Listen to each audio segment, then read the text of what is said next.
going all gas, no brake. And here I am in a little circle because Eric was in charge, and he left me in a little circle.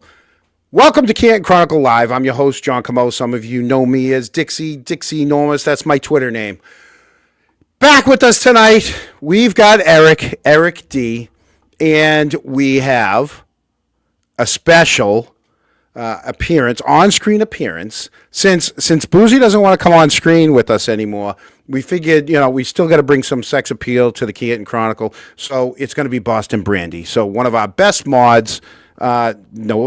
She's not. They're all the best. All right, we only have three. It's Boozy, Mullins, and Brandy. All right, those are our three best mods. Those are our three mods. Boston Brandy is going to be with us. Boozy will join us after she's done with her laundry or her nails or whatever she's doing. She's always doing laundry and nails. So, like I say to everyone, you know what to do. Run to the fridge, grab your Pricks and Cider, tell all the Crocs that the Canton Chronicle is live. Hey, where's Sean? Sean. We just watched Sean. Where's Eric? What's Eric? up, buddy? You're supposed to be in charge of this. You're supposed to make this run smoothly. Well, I thought you were going to bring yourself on. No, I'm not bringing stuff in. I'm supposed to memorize this and say my little lines. All right, I'm in charge from now on. Okay, you're in charge. Where's Brandy? If you're in charge, where's Brandy? Well, I thought we were going to do the video before Brandy. We discussed this like 2 seconds ago in the green room. You know what? I was eating chicken fingers in the green room. I wasn't paying attention. So we're off script already. We're already off script. I was trying to eat my meal. My little meal of food before the show. Brandy on, and then we'll play the video. Hey, Brandy, how you doing? I can't breathe. I'm laughing. Welcome. Nothing goes to plan. Nothing goes to script. He's like, we just talked about this a minute ago. You're like, I wasn't listening. The only thing that we know for sure is Boozy's always a game time decision with us. And pretty soon she's going to be cursing at me in the chat and be like, you didn't send me the link. And yes, I did. Oh, boy. But, so. In trouble. Yeah. Oh, yeah. And there you go. Gary, you made the opening, okay? Now you can go do whatever you had to do. Gary made the opening. So, Brandy, you are, even though you're a mod for us, and I appreciate it so much, but we don't have a lot of trolls, so you really don't have to do much. I thought you were going to say I was a troll. I was like, wait, what? No. John, the trolls might be out tonight. We don't have a lot of trolls. But you're more than that. You're boots on the ground. And you're boots on the ground. So if we're the land of misfit toys, you're more like boots on the ground for the redheaded stepchild for resistance to silence. Right? So you're over there at the courthouse a lot. Yeah, pretty much. Yeah. How's it going over I there? try to do like 3 hours a day, but I get out there like at least 3 to 4 days a week if I can. But Yeah. With the kids and stuff. But I can usually do like 10 to 1. But Kids, they're anchors. yeah, they don't I know. know. They have to solve crimes and stuff. Brandy's one of the anchors on Resistance to Silence. She and the crew hold it down over there. It's good to stop my morning before the court trial starts to see you guys. It's pretty awesome. Yeah. I'm going to be able to go early tomorrow and possibly Tuesday too. I like when I'm able to get my neighbors to help out with the kids, and I can go early because it's nice to be able to see Karen come in and her team and stuff, and the morning crew. I love them. So the other day I decided on my own that I wanted to do something nice for you guys, for the boots on the ground people.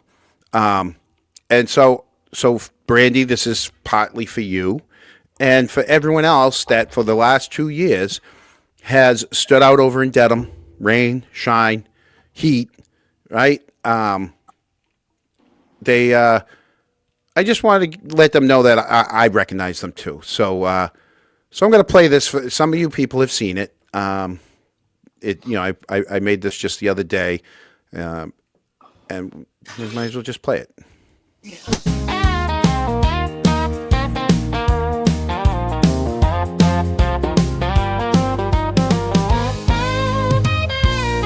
They tried to bury the truth in the snow, followed by lies with nowhere to go. They shattered glass and stories too, but we saw through the cracks, yeah, we always knew. The cameras roll, the stories bend. The ones in blue protect their friends. They lost the files and torched the trail, but the people are rising, we will not fail. Boots on the ground, keep standing tall. Rain or shine, keep answering the call. From the YouTube cooks to the courtroom lawn, this fight ain't over till justice is drawn. Boots on the ground, keep standing tall. Truth can't hide behind the blue wall. We won't stop, we won't be swayed till justice hits like a damn parade.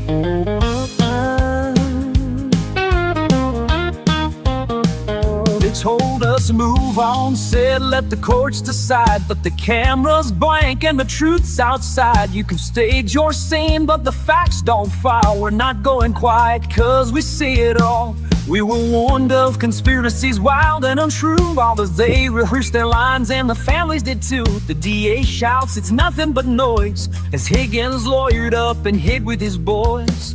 They thought we'd fold or lose the thread, but we built a wall with what they said. So now we hear Kelly Dever's family testifying for blood, not integrity. Their lies expose the truth we claim, and every clip another grenade. Boots on the ground, keep standing tall. Rain or shine, keep answering the call. From the YouTube clips to the courtroom lawn, this fight ain't over till justice is drawn. Boots on the ground, keep standing tall. Truth can't hide behind the blue wall. We won't stop, we won't be swayed, so justice hits like a damn parade. We're still here and we see it all. Yeah, we see it all. We see it all.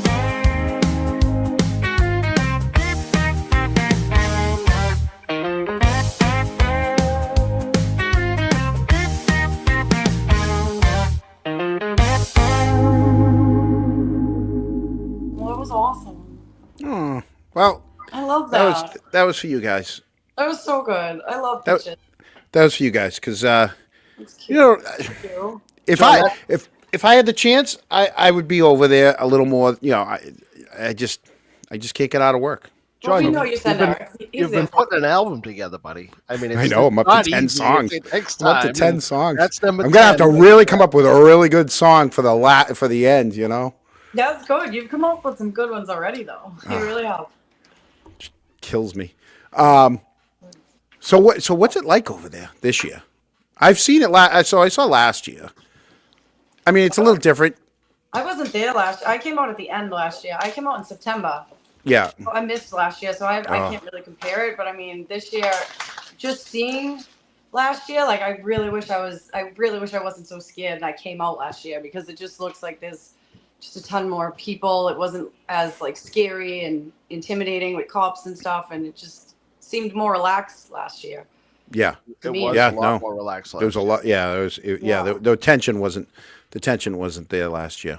So get down. Gary, thank you.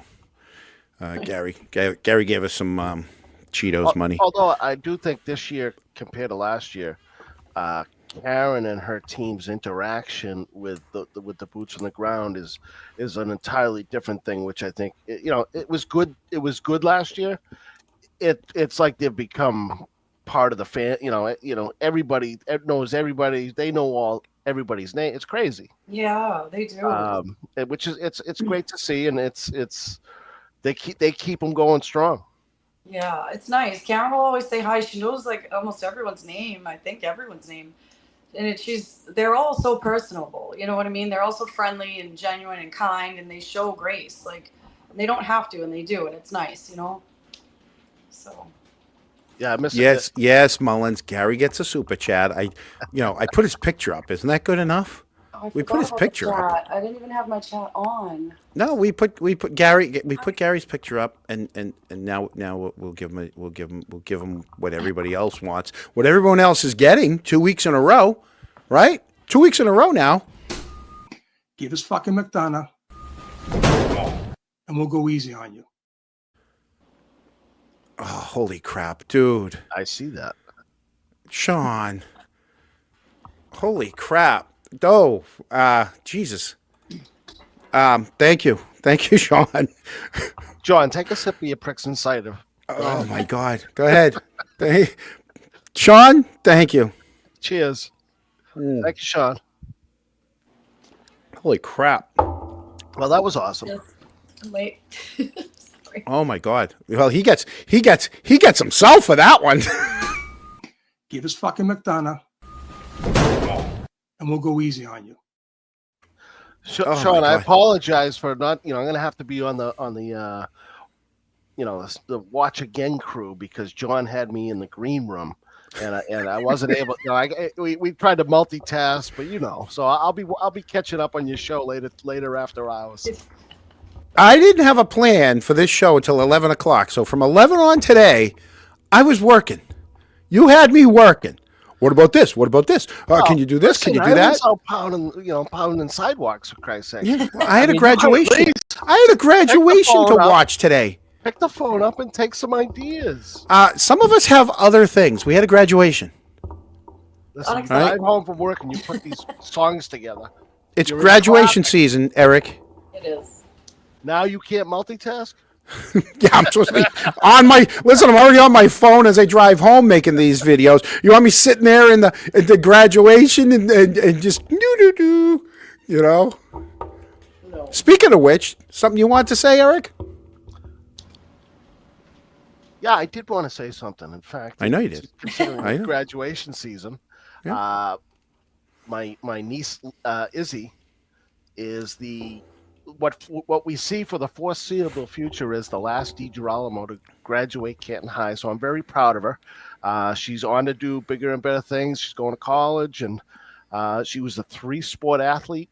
And I was at the house yesterday for a party, and I'll tell you, there had to be a couple hundred people there and celebrating. It was awesome.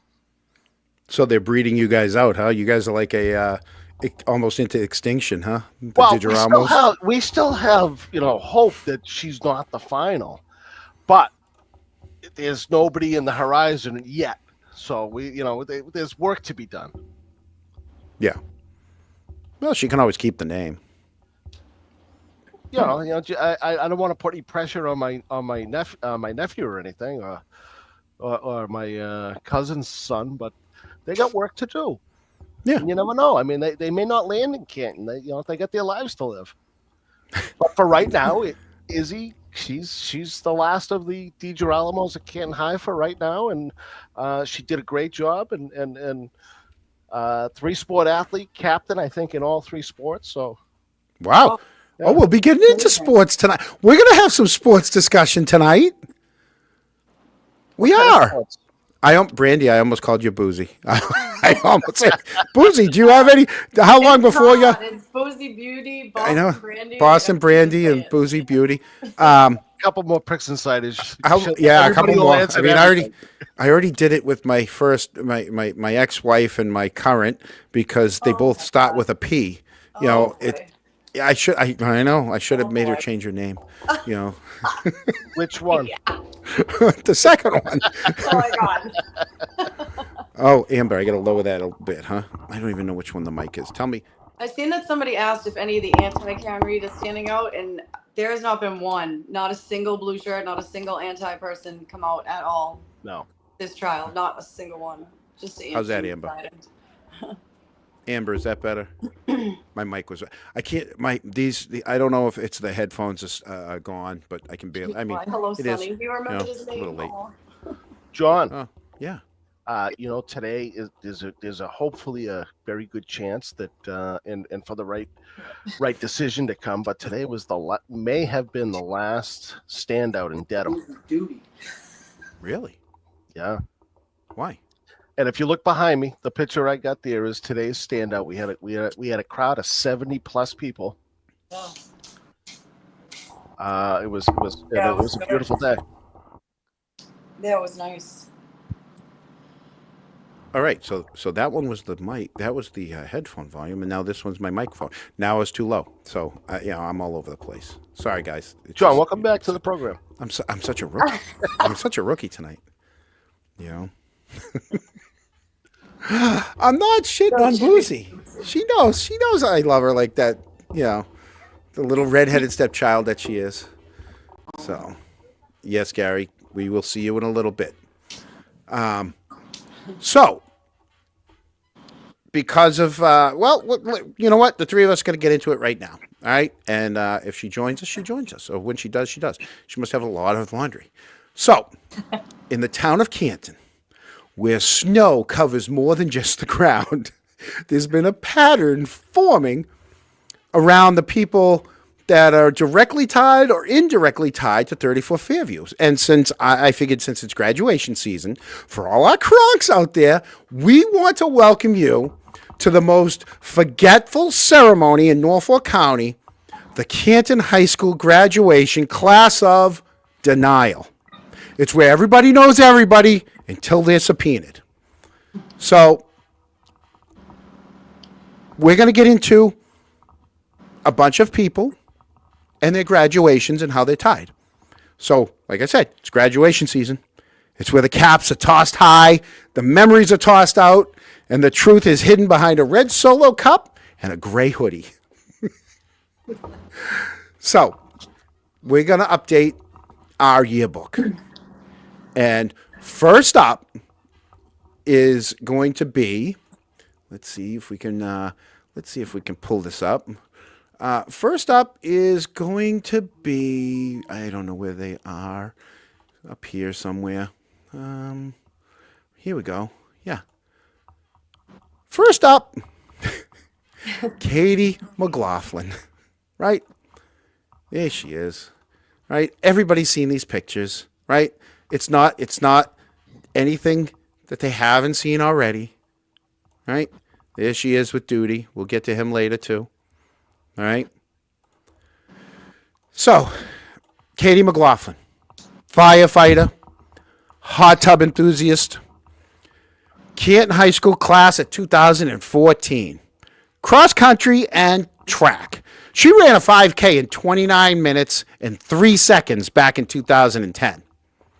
She claims she knew a girl named Colin Albert, right? But we know otherwise, right? We know that they shared beach photos, they shared the hot tub, they were in the same cross country or track, and we know what the tie-in. Caitlin is Brian Albert's daughter, so they shared. I know they shared beach coolers and selfies and Solo cups, and at least 10 years of social life until all this came down, and now apparently her memory is waterlogged. So, we're going to give her the award. Let's give her most likely to forget the girl she shared an inflatable flamingo with. That's going to be Katie McLaughlin. That's first up on the graduation list. Because here's the thing. They're all tied together. You got Katie McLaughlin, you got Catherine Duty, you got Julie Nagel, Sarah Levinson, Brian Albert Jr., Colin Albert, Alli McCabe. They're all tied within a year of each other. And for them to not know each other, Devers, don't forget Devers. They do. Right. So when we go through it, we're gonna go through, each one's. All right. Up next would be Catherine Duty, Charlie Duty's daughter. Catherine Duty was girls varsity lacrosse. She was a goalkeeper. Canton High School, right? She had in 2013/14 204 saves with a .480 save percentage, 221 goals against. That's a little tough there. But her biggest save was basically her saving face of not being in the house when the shit hit the fan. Okay, that was her biggest save. All right. Her most noteworthy game, 12 saves and a loss to Foxborough. That's Charlie Duty's daughter there who was or wasn't in the house. She was. She was in early. Yeah. She left. Right? If they say they weren't in the house, they were in the house. Of course they were. Mm-hmm. she was a teammate of Caitlin Albert. So she's in the house. She leaves. And I came up with this tonight. So she's a teammate of Caitlin Albert, right? Graduate in a circle of friends. Daughter of Charlie Duty, who's the town administrator, right? Who he's the most plugged in guy. Yet not a peep. Not a peep about her at all. It's just a little mention here or there, right? She was lucky, right? Her name barely comes up. She was scrubbed cleaner than the front lawn at 34 Fairview, right? No statements, no testimony, no press, no acknowledgement from the Commonwealth. She was on the same lacrosse team as Caitlin. And this is where it hit me. Caitlin was in the house that night, right? You have teammates in the house. Only Caitlin gets a ride down to the waterfall by her auntie Julie, and she stays behind to hang out with little Bri. Eric, what are you doing? Somebody's texting me some news, so I just kind of nothing I can share at this point. Do they know you're live? They do.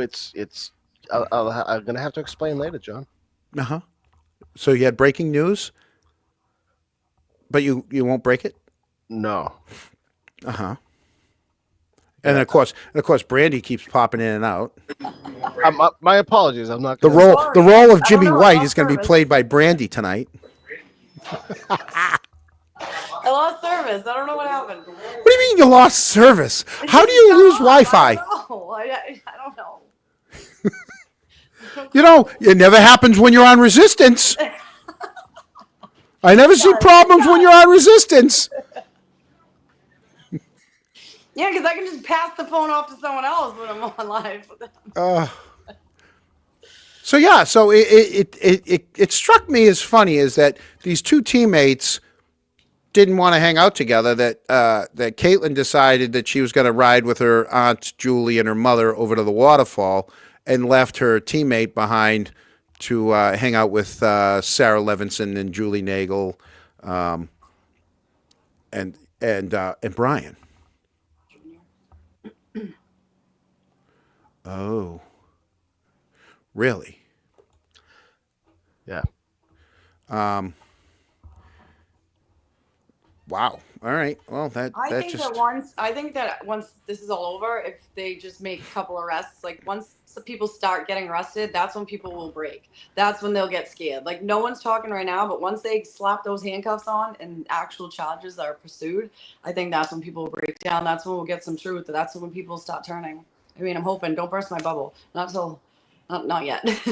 Right. Yeah. I don't know. I feel like it. Hopefully. Brandy, what's your prediction for when the defense will rest? Are you going with Tuesday, Wednesday? So it's never been on time because there's always Hank or Beverly throws. I think probably within a day or two, probably Tuesday or Wednesday, they'll shoot for anyways. And then Hank will bring a couple people and the back. rebuttal witnesses, yeah. Hopefully it's over with and done with, and they rest by Thursday or Friday. But I don't know. I mean Thursday. By Thursday. You think that if it goes till Thursday or Friday, and plus don't forget closing arguments. Closing, I think, will be by Friday. I think those. Yeah. But I think the verdict will come back within a day. You think? We thought that last time. Yeah. Yeah, I don't know. I feel like a lot of people are mad that they didn't really go the third party culprit route, but at the same time, it's like, we'll get to that. We'll get to that after. Just prove she didn't do it. Just prove that your client didn't commit this crime. And I think they did a great job this time doing that. I mean, I think with the witness tomorrow and stuff, Rentschler, is that his name? I think it was. Guy, they're going to prove the injuries don't match up. Yeah. It didn't happen. It couldn't have happened. Science and physics show it didn't happen. I kind of don't blame the defense for, not bringing on a month's worth of witnesses. But you got to also remember that Hank really didn't bring on a lot of the witnesses that would have shown, given them an opportunity to show the third party culprit. Yeah. Brian Higgins, I mean, you could get so much out of him. I don't know.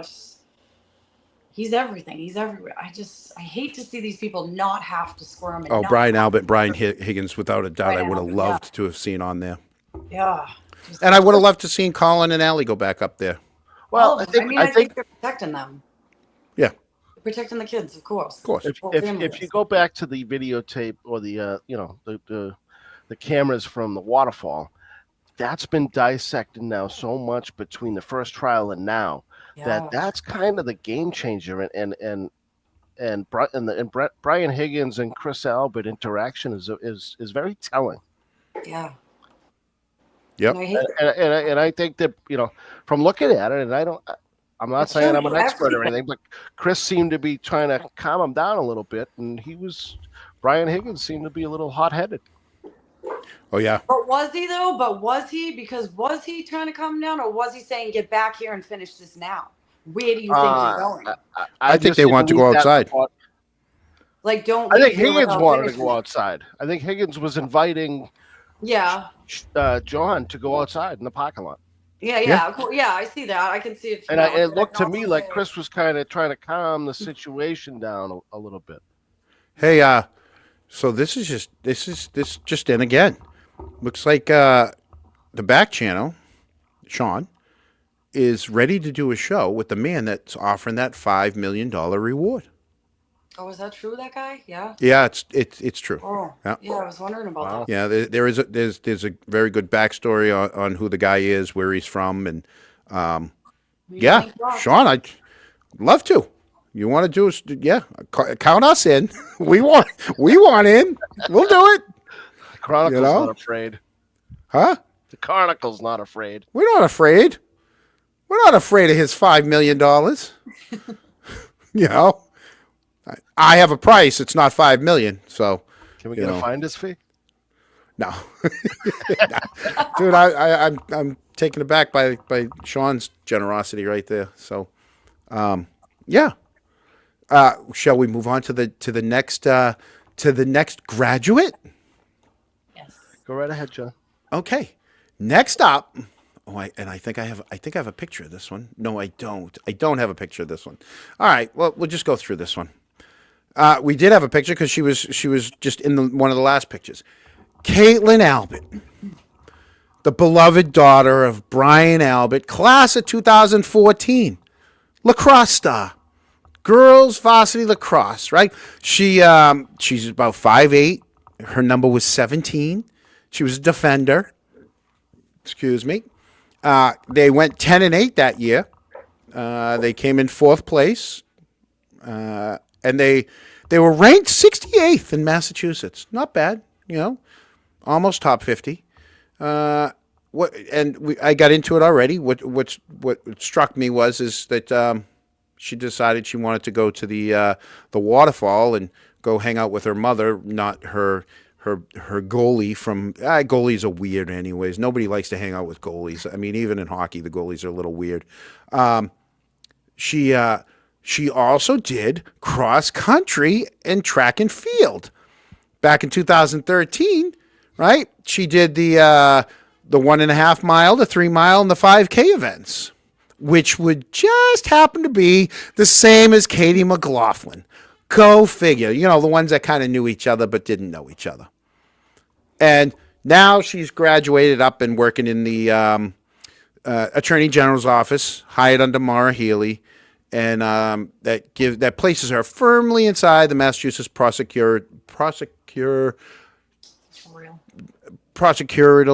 I don't know. Now I sound like Chris now. Slow down, take a breath. Yeah. She's in the she's connected.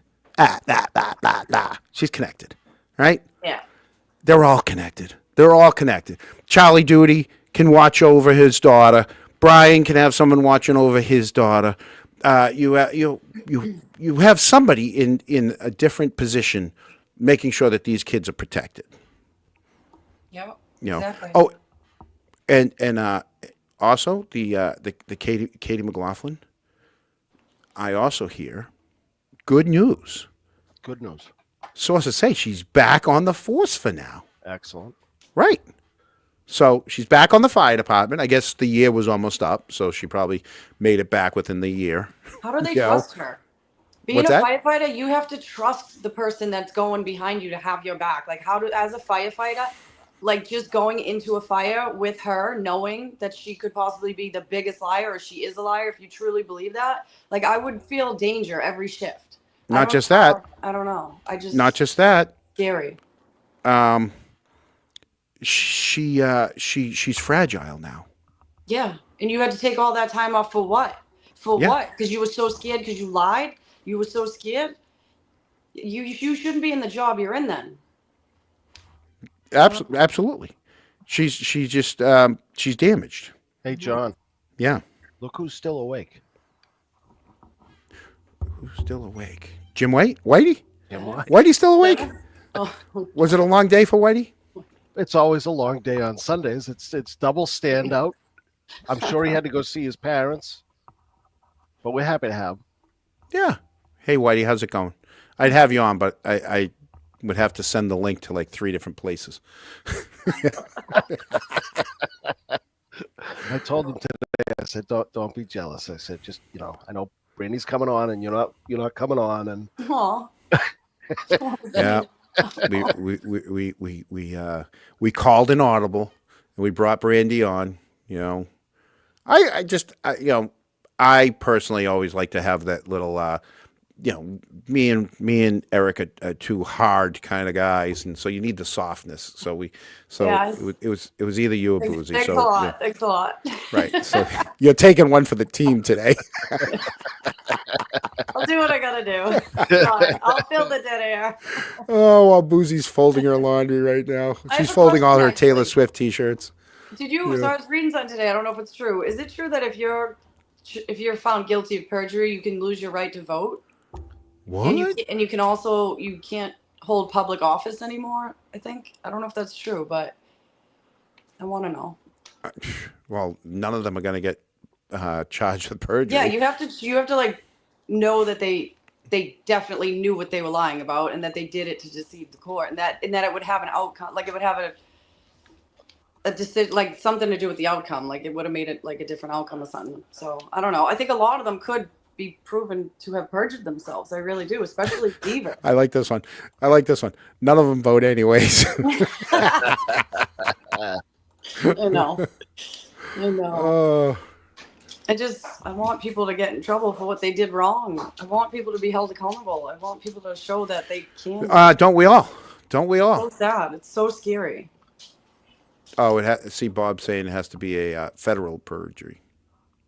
I mean, well, if this is a capital crime, this is murder of a police officer, and it's in Superior Court. No, They've only voted twice. One for Chris and no for the audience. They probably voted 3 times. They probably voted for Loughran, for Lackey Loughran, But oh my God, that's funny. Yeah. Well, let's move on. Let's move on. Yeah. Let's move on to the next graduate. Right. The next graduate is let's see. Oh my God. Kelly Deaver. Dever or Deaver? It's Dever. I knew you would correct me. I'm gonna always say. Oh, I wasn't correcting you. I was asking a question because I'm not sure anymore. I'm confused. Yeah. So she's another one that claims she didn't really know the Alberts. But look at that. Who she graduate with? Chris Albert Jr. And she's on the force with his uncle. Right?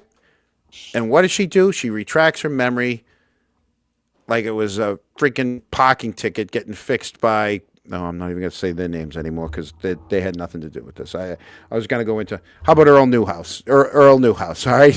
That can't get me in trouble.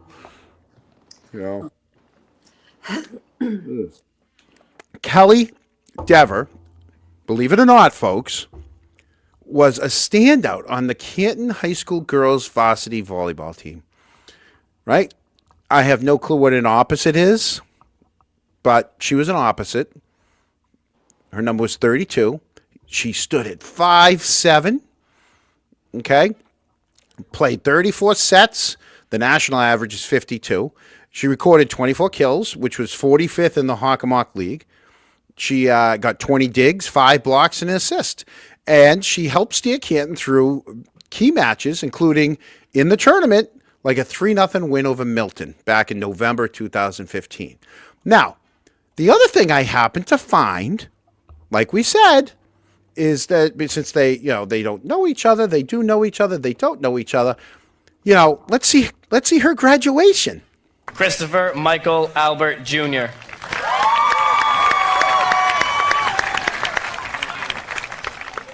Kelly Elizabeth Dever.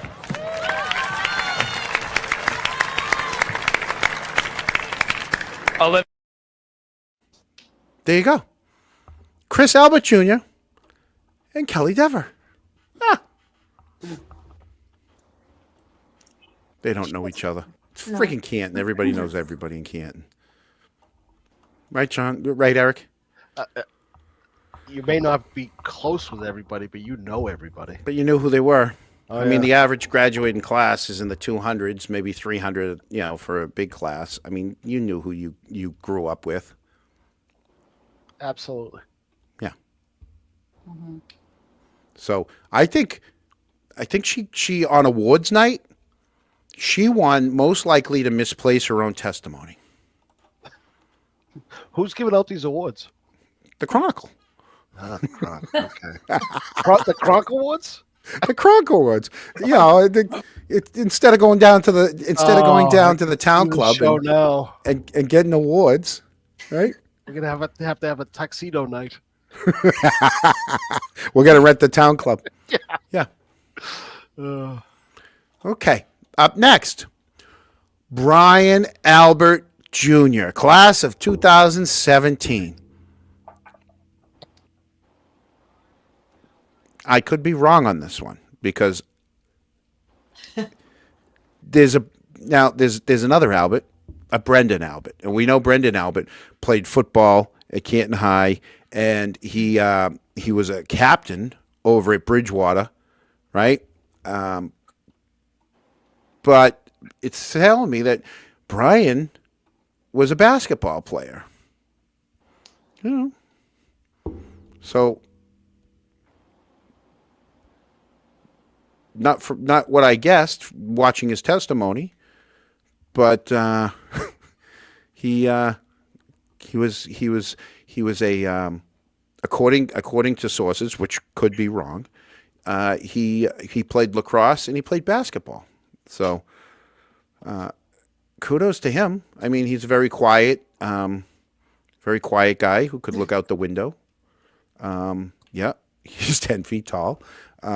He looks through the blinds and he scratches his leg during the whole testimony. So congratulations to Brian. Most likely to get a Boston cream from his Aunt Julie. Oh, Jesus. Probably. Oh, then we got our favorite. He got my favorite, Colin Albert. Yeah. Varsity lacrosse, Canton High School, class of 22, number 25 in lacrosse. He's about 6'1", 205 pounds.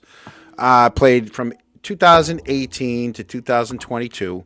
Appeared in 11 games. Oh, yeah. We got to remember that, Eric. Don't let me forget that, Eric. It's already 7:39. We talked about it before the show. I know. That's why I said don't let me forget. He went on to Bridgewater State, and as a freshman, he was in 9 games and had 5 tackles. Back when he was playing lacrosse in Canton, he was a consistent team presence through all 4 years, playing a full season in 21-22. He was a freshman in college and was a linebacker, mostly in backup, but he did some special teams. And while it's fresh in my mind, right, Eric, I don't see the green room. You lied to me. No, well, it's like You lied to me. 4 more minutes, buddy. Oh, 4 minutes? All right. Well, then we'll go through one more person. We have time. We have Colin's time. very mean today. We'll go through one more athlete. We'll go through the big athlete, Alli McCabe. Right? varsity soccer, started all 4 years, team captain her senior year. She was a Hockomock League All-Star in 2020. She was an Eastern Massachusetts All-Star in 2020. Honorable mentions in 2019 and 21. Oh, she didn't do it in 21, I guess. She other things on her mind, maybe driving people around, who knows. Rookie of the year, she was Rookie of the Year in 2018. Defensive MVP every season. I mean, this girl is an athlete, okay? Varsity hockey, she was a defenseman, number 8, multiple seasons. Lacrosse, she also was on the lacrosse team, right? Went on to Ithaca College, played women's soccer up in Ithaca College. I think if I have it right, let's see. This is her. There she is at Ithaca College, right? Here she is at Ithaca College. She's a midfielder. And in the 2023 season, she was in 21 games. And she helped contribute to shutout wins against St. Lawrence. Her first start was in a 2-0 win over Nazareth. She scored goals against St. Lawrence in a playoff game. Back when she was at Canton High, she dominated in all 3 sports.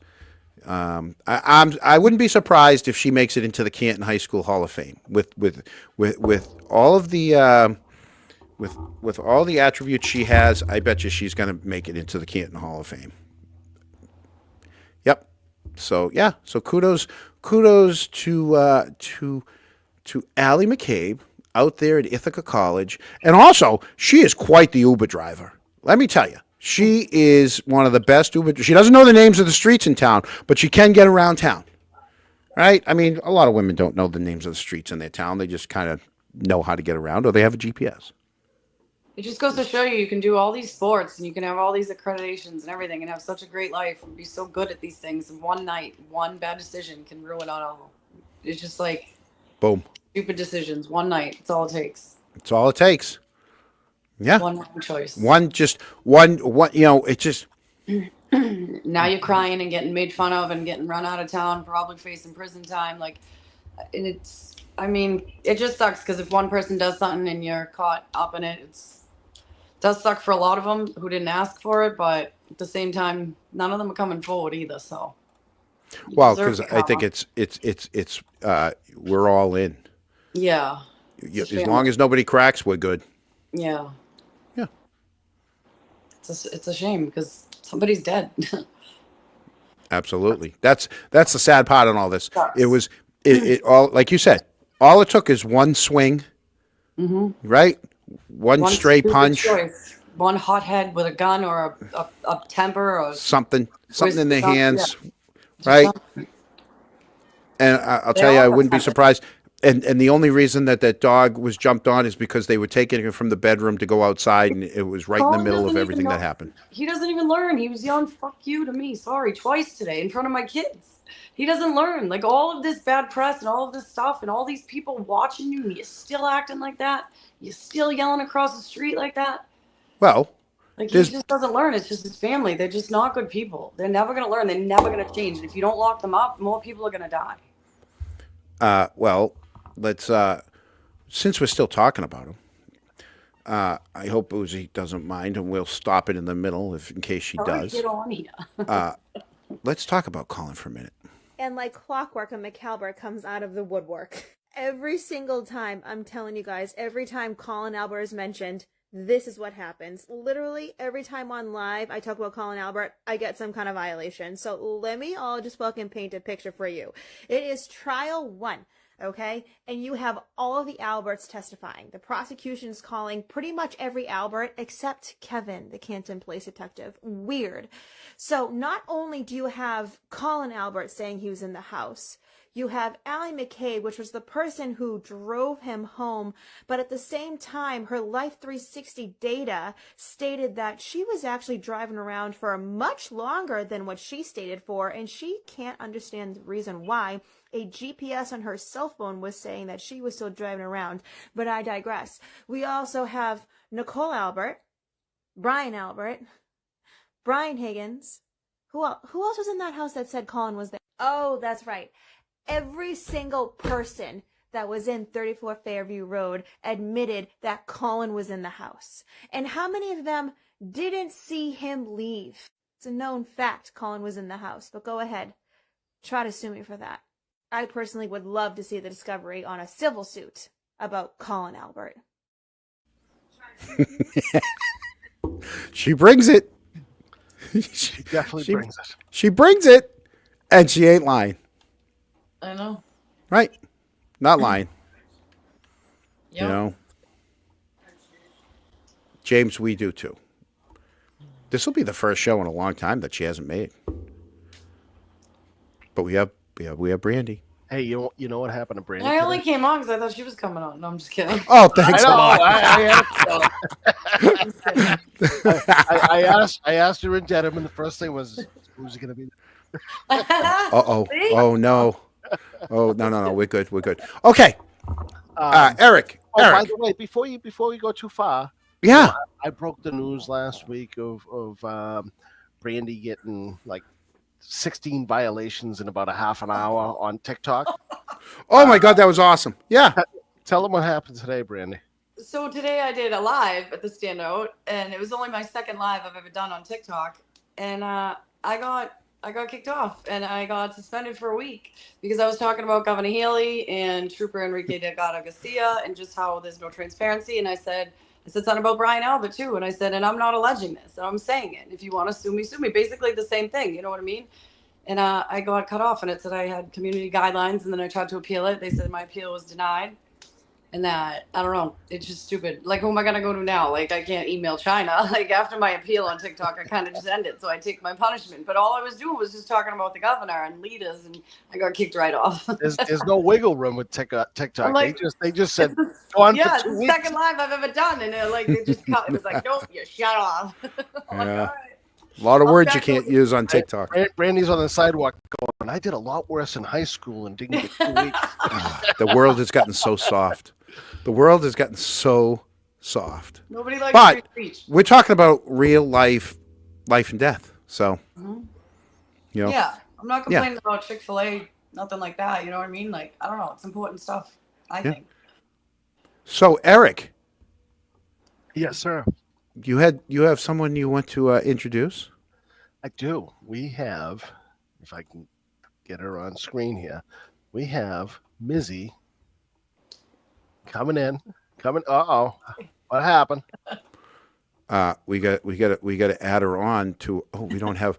Mizzy. Give me a Mizzy? second. We got gonna be a couple of minutes. No, not a couple minutes. Not a couple minutes. Well, let's start the clock. No. Oh, shut up. It take me 1 second to add. Just going up around. Right. We just have to add We'll one set up more. for free. No, what happened if Boozy showed up? Are you gonna have to set it Go up ahead. for 5? Yeah. We set up for 5. She ain't showing up. Boozy, hang on. Okay. There you go. All right. There she What's is. up? Hi, Mizzy. Hey guys, thanks for How's having it me going? tonight. Oh, you're more than welcome. Glad to have you. We love Missy. Glad to come on. I was just on Maz's show. They were raising money for Karen, and I was like, I gotta bounce. I have another show to go on. I was originally planned to be on because I was gonna do my show, and Deanna Corby lost her voice because she was partying too hard for her bachelorette party. Wait a minute. You were on Maz's show?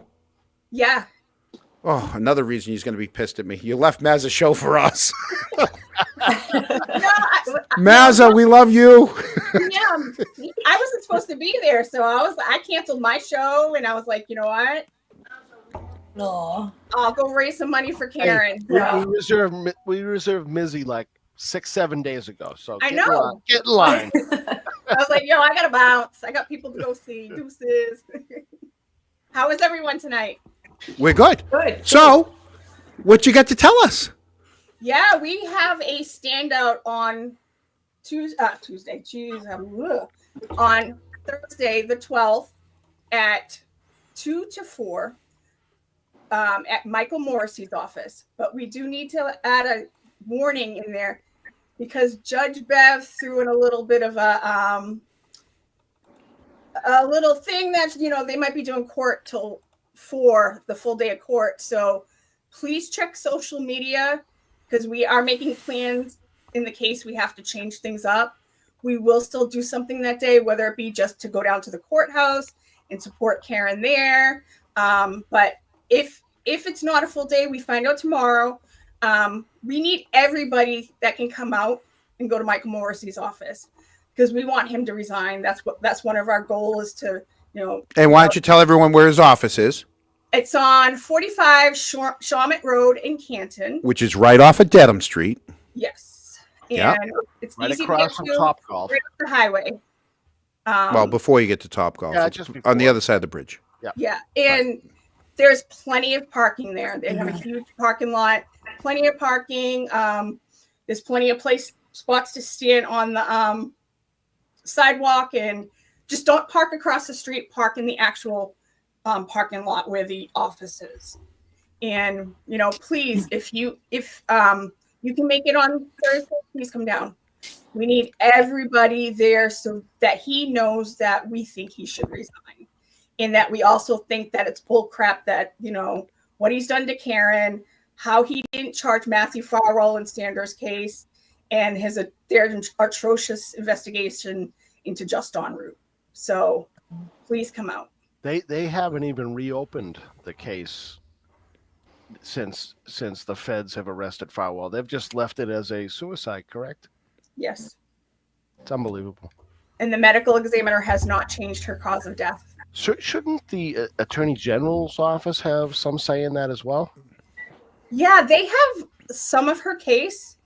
They were looking into the white collar part of her case, where the guys were doing things on duty. But why didn't she just take the whole case? That's my question. Right. Why didn't she call it for a special prosecutor? And that's one of the things that our group is looking into. Should we start trying to advocate for her to do that?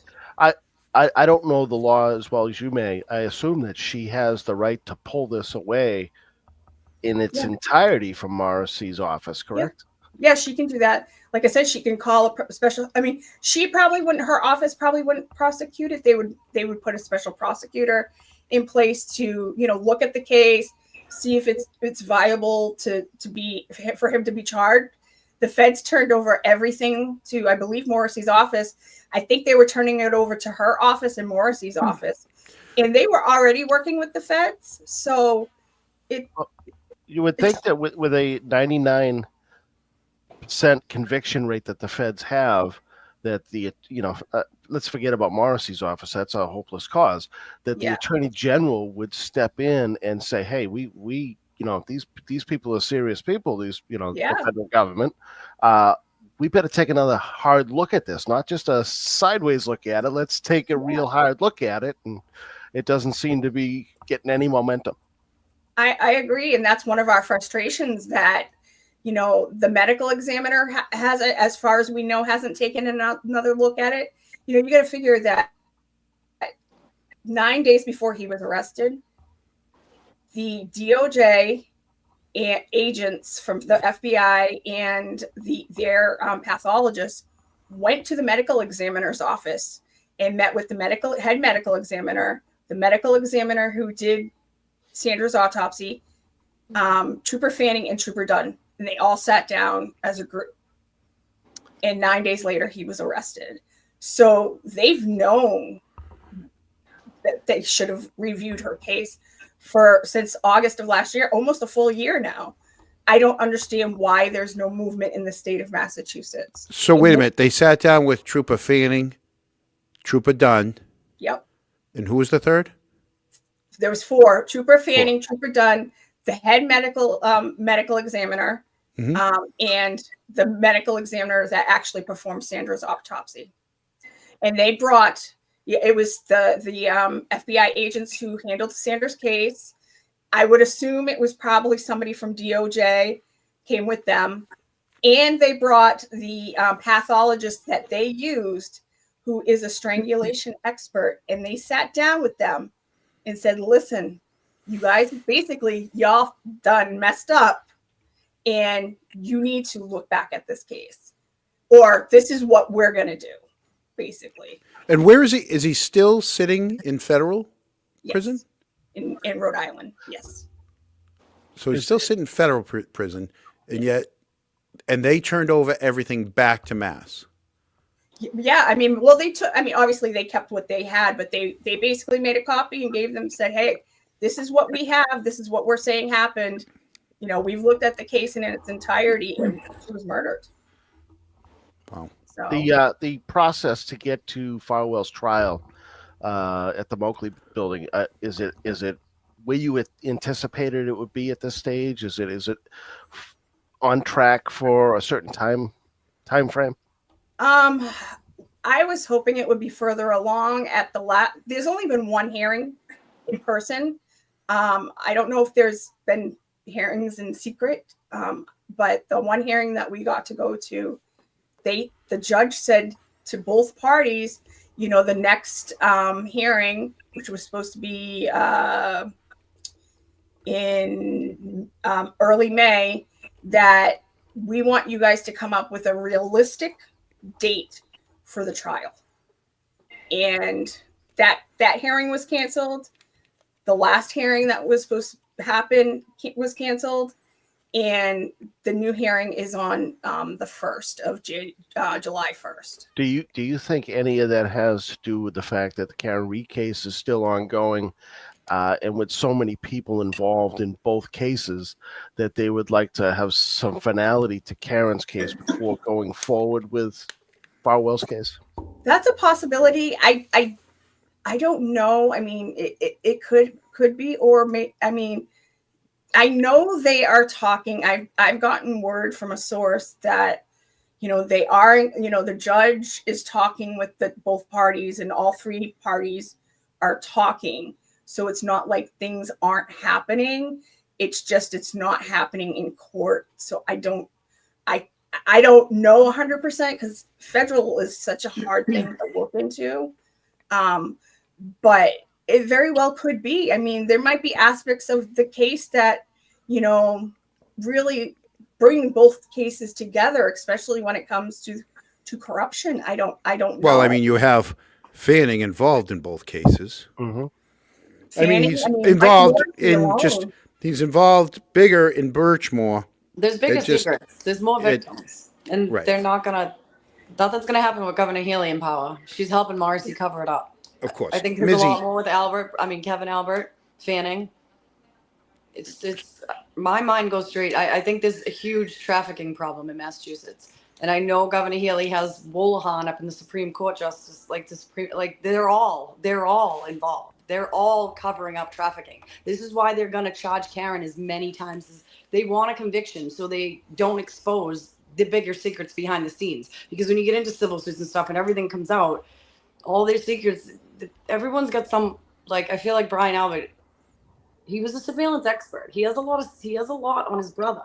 He lived with the guy. He knows the guy. He knows what Kevin Albert's been into. And I think John found out something, and all the brothers came, and they're all going to protect him and the secrets. And I don't know. I just see it all connecting. I mean, the feds were involved before John was even dead. They were investigating Sandra's, and Sandra wasn't the only victim of these cops, of Robert Devine and Joshua Heel and all that. So, you know what I mean? And I don't know. I'll have a question. I actually have two questions. I'll ask you the quick one first. What's the deal with Devine? What's going on with him? He had 2 hearings this week, Thursday and Friday for his post-commission. He went in front of the post-commission board. So it was more like a mini trials. But be the way I would categorize it. They had witnesses come in and everything. And we don't know yet if they're gonna fully pull his license, because right now his license is basically on suspension. He is retired, but like a lot of cops do, they like to do detail work to make a little extra money here and there. Oh yeah, we know where Gallagher is right now. Yeah, every day. And right now he can't do that because his license is suspended. Well, good. But if they don't pull it up, if they don't pull it away from him, he'll be able to do that. When you're a cop, you should have 0 chances. This should be like, you are set for hires. Right. You should, I agree. An allegation should have you off the One job. strike and you're done. To prove you, like, get that. the amount of power, immunity, and disgusting discretion that these people have. It's such a safety issue. It really is. Yep. It's a huge safety issue. Our issue was it was a closed hearing. So we the public couldn't even view it. Exactly. Everything's always closed. Everything's behind closed doors. Exactly. And that's the huge problem. Don't tell us anything and then put these people back on the streets and say they're protecting us. They're not protecting us. So they're hurting us. They're killing us. They're raping us. They're grooming us. Crack is whack. Yes, I can remove the comments, but I want to leave it up there because that's my next question. Unless you want to help me run the show. Okay, crack is whack. All right, there's one comment on the screen, and I've been waiting very patiently, trying not to cut anyone off because I get yelled at all the time for cutting Boozy off. John, all right? John. These are the crunks. I don't care. Leave that other stuff for the other shows. All right? I have one question I wanted to ask you because I don't have Mizzy on all the time. And so I left it up there for this reason. Crack. Crack, I'm only joking. I'm not really mad. I don't get mad. I'm just fucking with you. But I will come down after I ask this question real quickly. So Morrissey's not going to bring the charges, right? Because this person thinks there's a pissing match between the Department of Justice, right?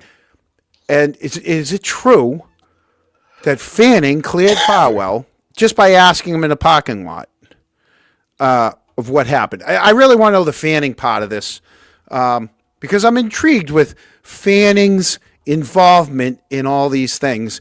That don't be surprised if there's more to come. That's all I can say with this. I wouldn't be surprised. That's all I want to say. That's all I'm going to say with that. Fanning. It was whenever these officers were interviewed, Fanning was there. Trooper Dunn was technically what you would call the lead detective. It was kind of like Michael Proctor and Yuri. But Dunn did a lot of the interviews. He was sometimes with other troopers, sometimes Fanning was there. But whenever Farwell was interviewed, he was there. When he interviewed the other two, Divine and William Farwell, he was there. So the first time he was interviewed was in the elementary school parking lot, which is crazy in itself. Why are you these allegations are there and you're interviewing? That one's a softball that I'm not going to touch. Yeah, so he was interviewed in a school parking lot, and I believe William was also. But the second time he was brought in to turn in his phones, and they sat down and they asked him some questions. They asked him for DNA. He refused. And this is the question. Well, why didn't they take the next step? There's an allegation that he's the father of this baby. They could have went to any judge in the state the state of Massachusetts and showed that. I don't know why I'm having such a problem saying Massachusetts today. It's like my list is so bad tonight. Brought that to any judge and showed them that video of him walking in and out of her apartment, and the judge would have said, wouldn't have even said anything, would have just signed it and said, here's your warrant to get his DNA. And there are other ways for officers to get DNA. They could have dug through his trash. So it's like they didn't take that extra step, which they would have taken if it was either of you two. They would have. They would have done a swab in a second. They would have gotten the warrant like that. They would have had a Q-tip in my mouth in a second. Yeah, so it's he does have the right to refuse, but it's like, why would you? So, is Fanning married? Does he have kids? I know he's married. I don't know if he has kids. Oh, okay. Possibly. He might. I'm not sure. Mizzy, do you remember the date or the month that Farwell was arrested? Yes, it was August 28th. Since August 28th, has he seen the inside of a courtroom?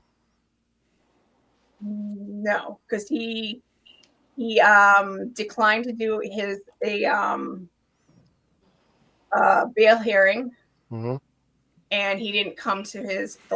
Then they got every hearing got bumped till February 10th, and that was the one hearing in person, and then all the hearings since then have been bumped. Here we are 10 months later, and Yeah. they've kind of pushed the can down the alley for quite some time now. Yeah. So Fannin does have kids. I thought he did, but I wasn't 100% sure. Go figure. And if anybody can find a picture of Trooper Dunn, I would love to have one because I have never seen what he looks like. I think I have one somewhere. Okay. I'll have to search. I have like 250,000 pictures in my phone. So Randy, good thing you picked that up because I was just about to give John more work. Yeah, I don't know. Maybe John's Huh. And Fanning was in charge of the jury in the first trial. Has he got anything to do with the second trial? Are they keeping him away from the second trial? We don't know, right? We don't know where he is. And Right? But Fanning is originally from Stoughton, right? Oh, he's a Stoughton cop. Oh, he was a Stoughton cop, correct? Yes. Yeah. He was raised in Stoughton. Was a Stoughton I mean, I'm cop. asking the questions. I'm being very sarcastic as I No, I ask know. these questions. He worked God. with Robert Devine. He was on the Oh, floor yeah? with Yeah. Robert Devine. Oh, yep. He left in 2005.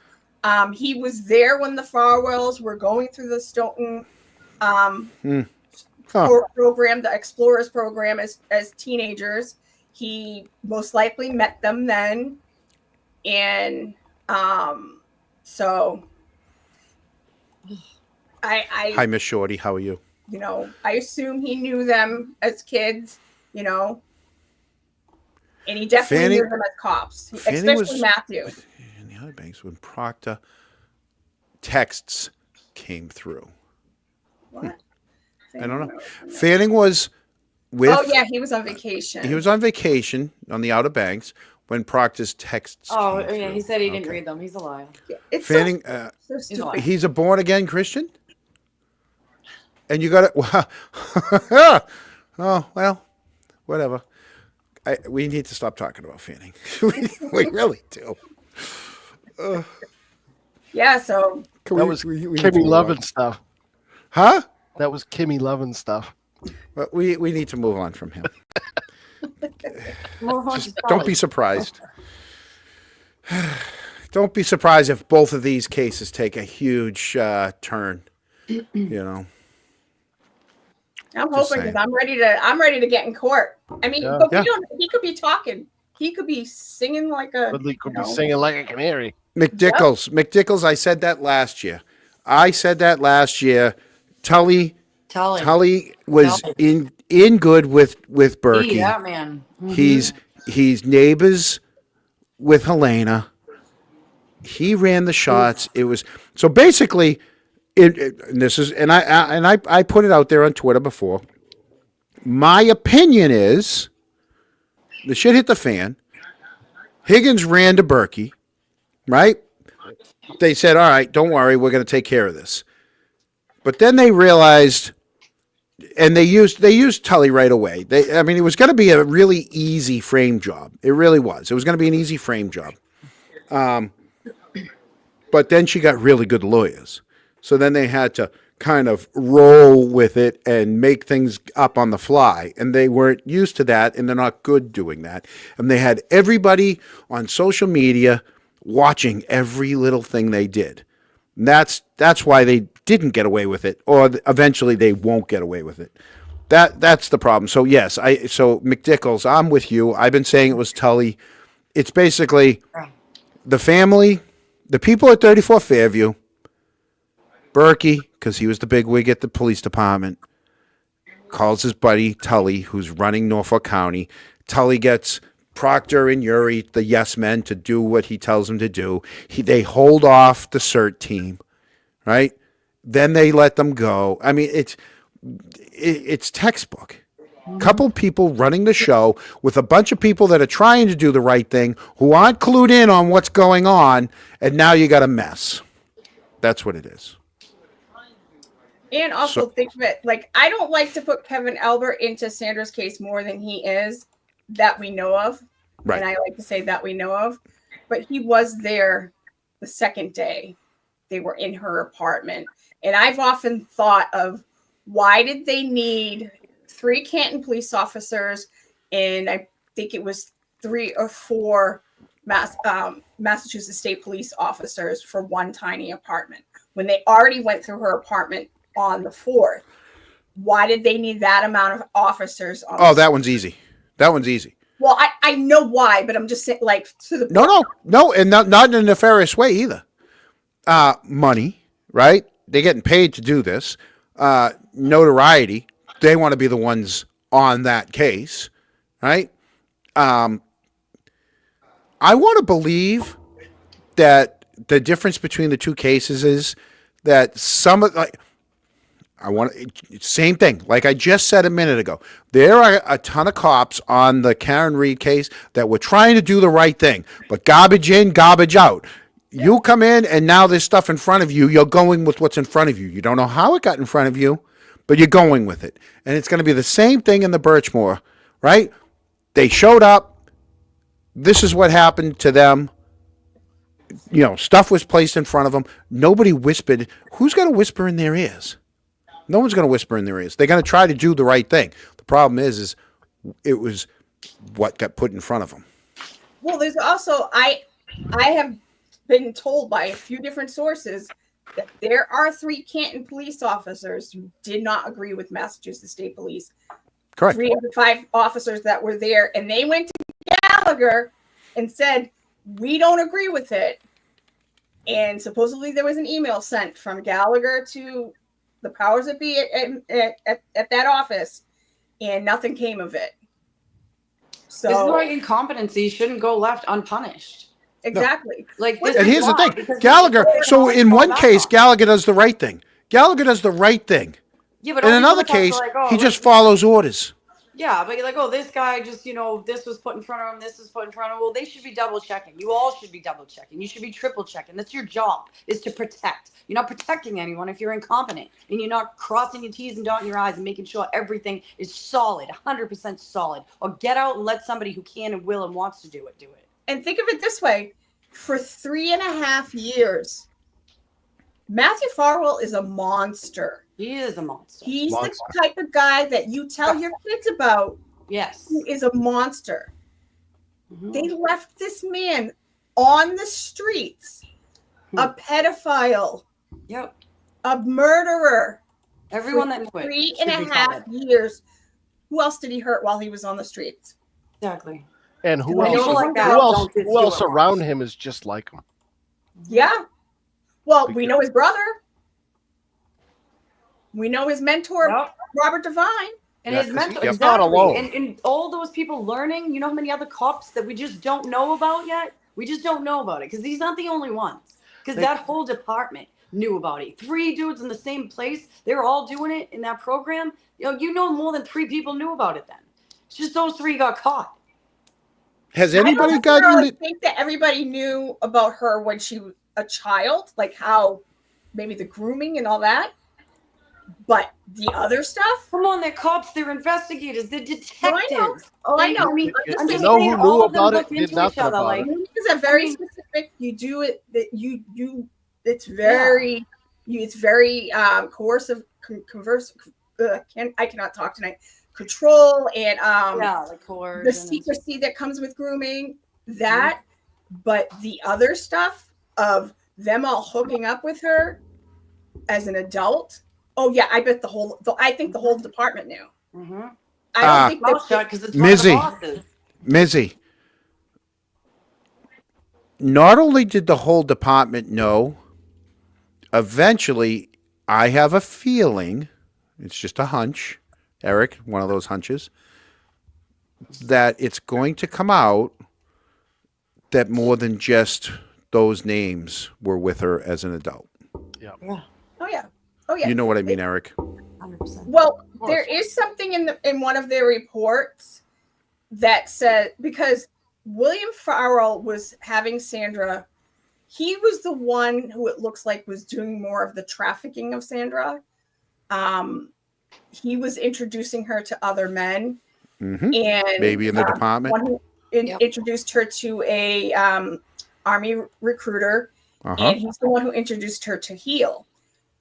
He was making her take photos and videos of the trysts that she was having with these men. And in I think the Boston Globe said it, that there's a photo of a Stoughton police officer, and it's of his,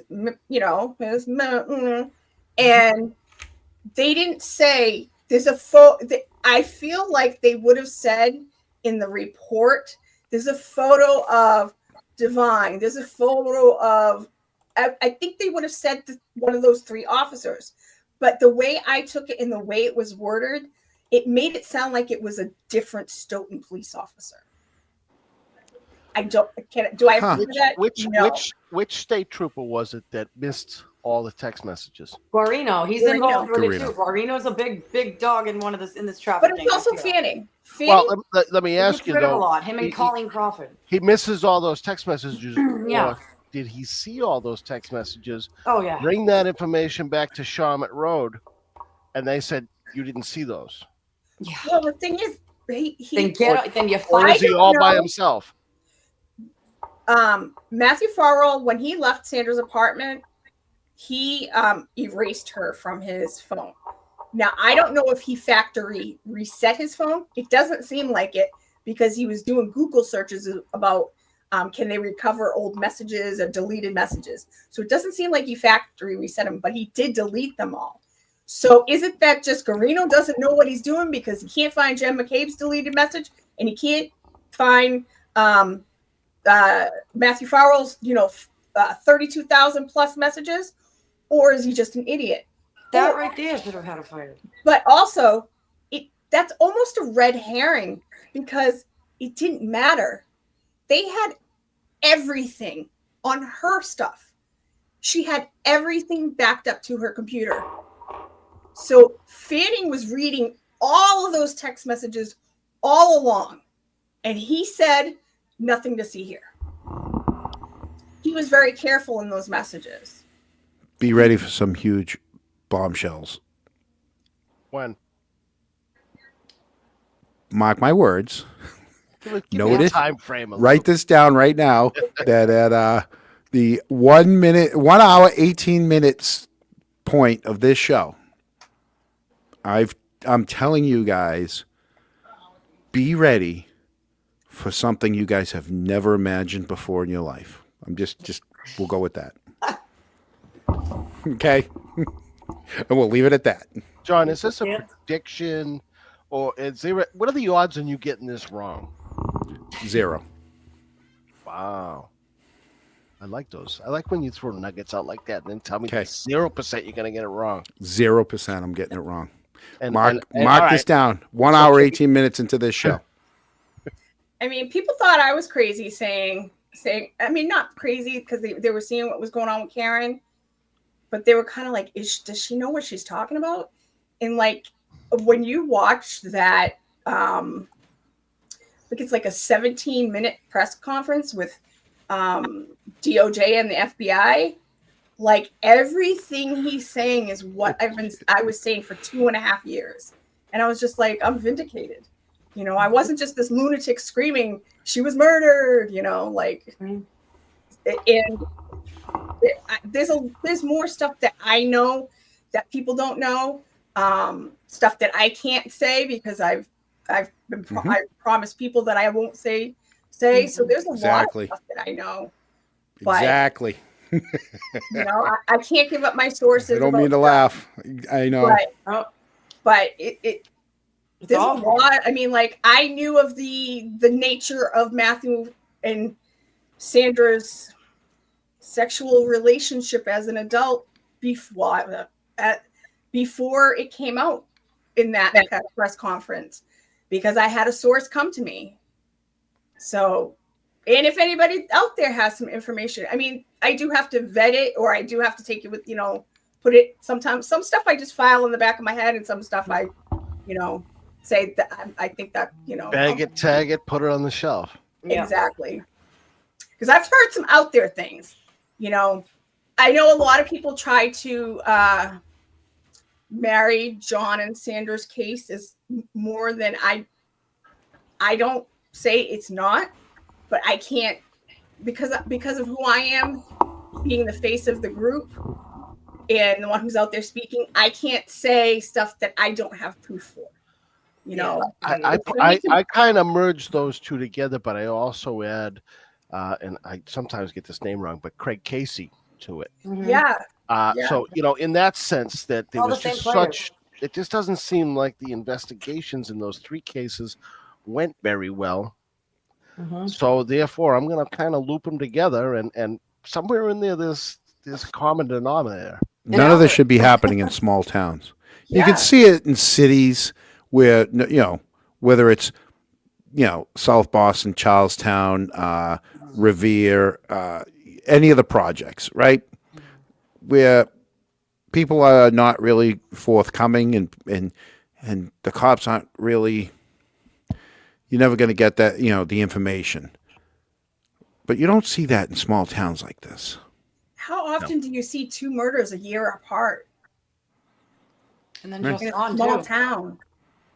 Not very often, unless it's like a family annihilation or some, a domestic type situation. But two people who seemingly have nothing to do with each other, like John and Sandra, and then like as you're looping Craig Casey's case, just because I know there's more out there. I haven't looked into it as much as I probably could, just because I've been busy. And there are more out there. That's the problem. Yeah, there's definitely And I more. do know that. I do know that. But that's one of the first things I was told when I started promoting Sanders' case, that people like, you got to look at the Craig Casey case because there's something fishy there too. And I read a couple articles. I'm like, this is just weird. How did they not find, if he was there? How did they not find the body? Once you get all that power, nobody's checking you on it. Yeah. Right? Yeah. It's Read the a little comments at the small same time. town, just south of Boston. No, I'm saying, like, I still have faith in the Mass State Police as a whole. It's the Norfolk County people, right? And they're moving around, like we said, they're moving around like the priests. That's the problem, okay? Instead of holding them accountable and until you can 100% either clear them or convict them, Yeah. you're allowing them to continue to do this. That's the big problem. But as a whole, I do have faith, for the most part, in the police. In the Canton police, absolutely not. Other towns, yes. With the state police, majority of them. But there are some bad apples, and I'll tell you right now, I think Tully's a bad apple. I think Tully was. What happened was you had a police chief in Berkowitz who prided himself on connections, who he could connect with on every other department, on every federal, on state and federal and town level, right? So that he always had connections. And then once that happens, right, and you do someone a favor, they do you a favor, you scratch my back, I scratch, and it's that blue line, right? And nobody's checking on you. That's when the problems come, because there's nobody to police the police. Yeah. Right. All this internal investigations like that. Do away with that immediately. Right. Yeah. There's gotta be a better way for our systems to take on when police do wrong.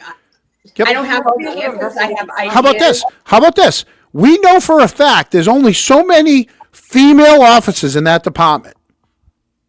And we saw a female in that Sally Port, and we still can't identify that person. And Right? one You only left have to so another many police department, females. The other one retired. Right.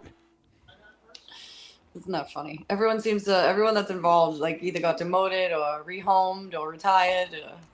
Yeah. One was fired, but isn't that Or funny? they get Why their does that kids happen? in, and yeah. Yeah. Well, But you even say like you you still look have at faith the- in the you look Massachusetts at, State Police. I don't know how. I mean, you met Noble recently, right? Like, what has he done since he's been here? And why did they have to take someone out of state, out of retirement? Nobody in Massachusetts is capable of doing his job. He fired Proctor. No, he needed. And he's still trying to get his job back. He owed Mara. And he's still trying to get his job back. I don't know. Well, why haven't they said anything about Enrique either? This guy Noble, he came here to clean things up. What has he cleaned up? What has he? That's said? all What has he hush done? hush too. right? Yeah. Why is it I hush-hush? did We see don't something want the other hush-hush. day We that want they it. are still investigating. There is a jury panel. There is Agreed, yeah. a grand jury. Grand jury? Grand jury. Yeah, so that'll be quiet until there's any kind of results. Yeah. Somebody can commit murder on your property, on our Colin didn't commit no quiet for murder. almost a year. Mizzy, is that a federal grand jury or a state grand jury? State, because Yeah. he's Yeah. state. He was appointed by. Well, I didn't know if the state just decided to move on and the feds stepped in. No, because he was. I believe it's the special prosecutor who I can't remember. I read the article a few days ago, so it's kind of a blur. But I do know they have a grand jury impaneled. So Okay, that's good. and it's been PMC. impaneled for a little while. Sorry.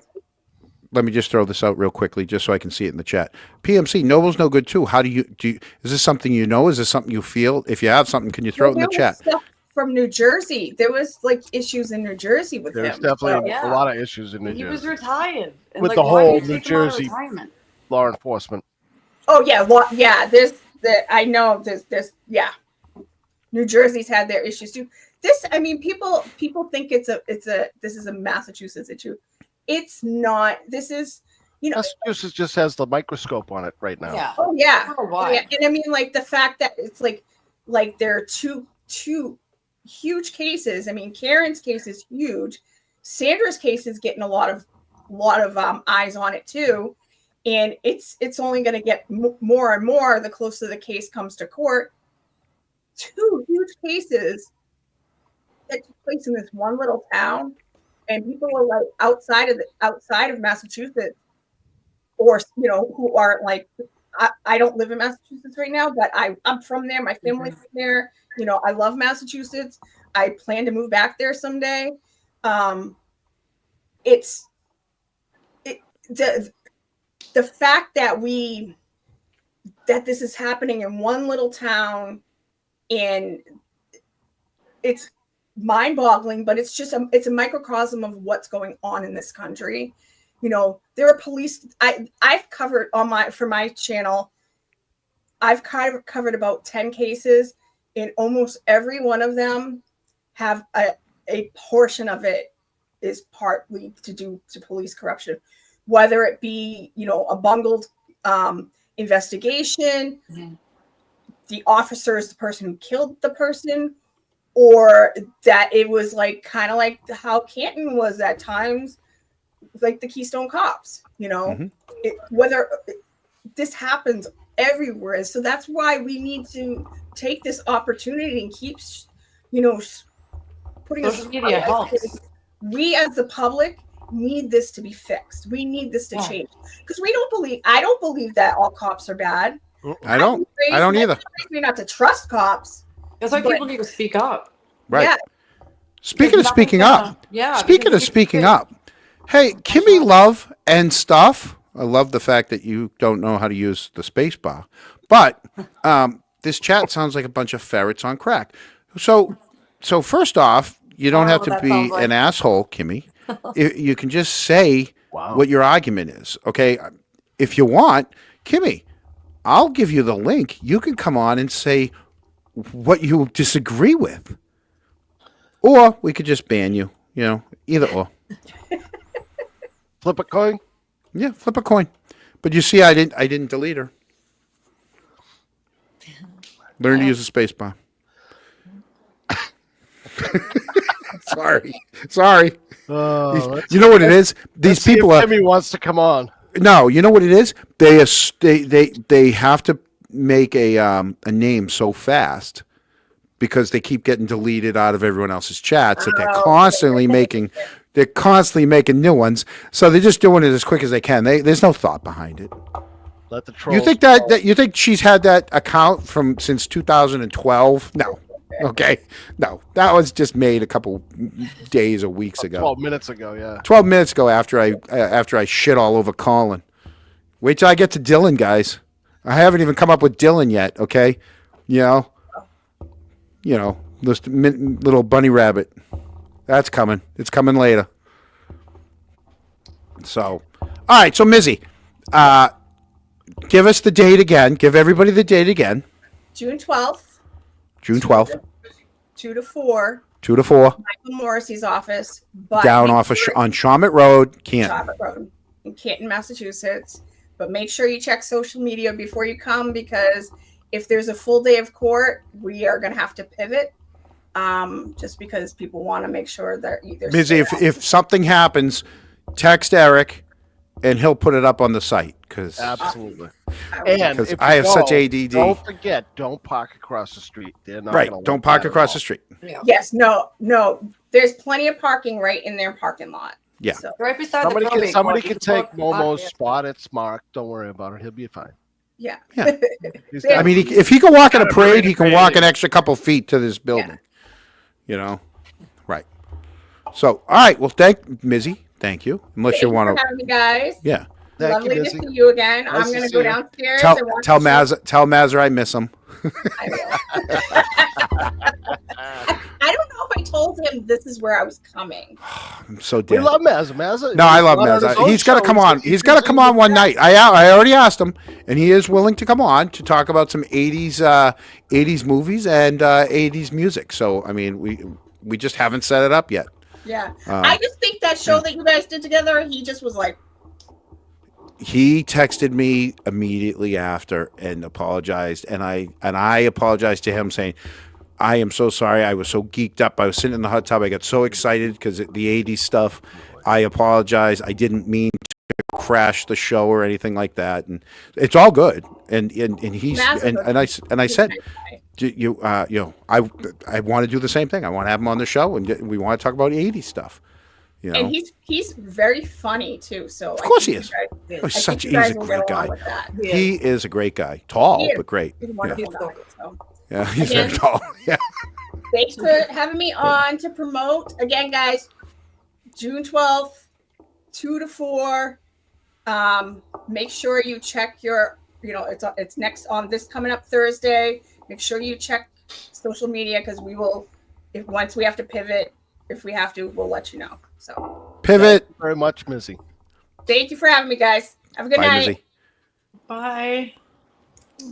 Love her. happened I gotta there? go soon too. What do you mean you got to go? I gotta go. I have no. Where you light going? on. The sun's going down, and I have to get up and turn a light on. I'm in the dark. So go turn your light on. Freaking Boozy. I gotta get up early. I get up early every morning. Well, let's get through this real quick. We'll get through it. I'll stay. All right, here we go.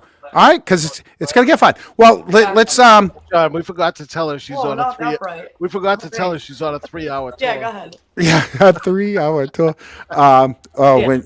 When Mizzy said pivot, all I could think of is Friends. Pivot. Pivot. Yeah. How did the Kronk TV get in our background? Did you change something again, Eric? I did. You did. Stop touching things. There you go. Eric, I'm never putting you in charge of shit again. Well, you like the word, Don't blame him. I know you like the Canadian flag and all, but it's not Canton Chronicle appropriate right now. Listen. So, I mean, I don't know what the flag is doing behind you, but whatever. because I don't have my Chronicle thing. I know. You got my banner. You got my Chronicle banner.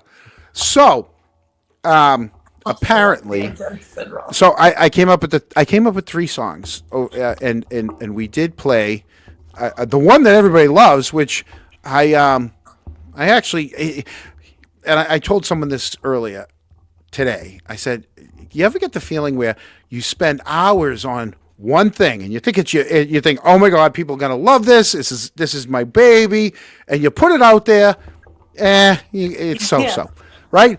Then you spend like 2 hours tops, and you put it together, and everyone's like, "Oh my God, that's incredible!" And I'm like, "Fuck, how come you didn't think the other one was?" Everybody's got different tastes. Well, so I'm gonna play. So everybody saw the Lost Memory Lane, and with Kelly Dever. Well, and I did one that day for Crash Daddy. So before we go back to finish our superlatives in the graduations, let's just get a quick little Crash Daddy course.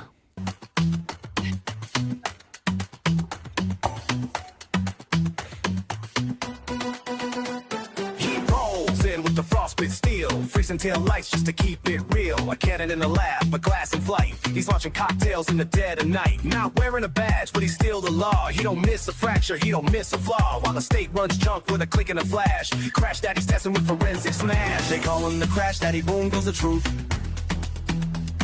Shatter their narrative right through the roof.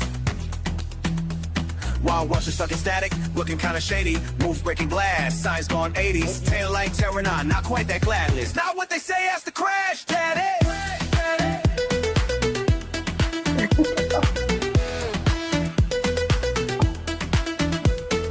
He don't need a bad equations and proof. Put a Lexus on ice and he brought the truth. Testing hair charmer with method in might. And 15 MTVs. Me the D. Facts no fracture in sight.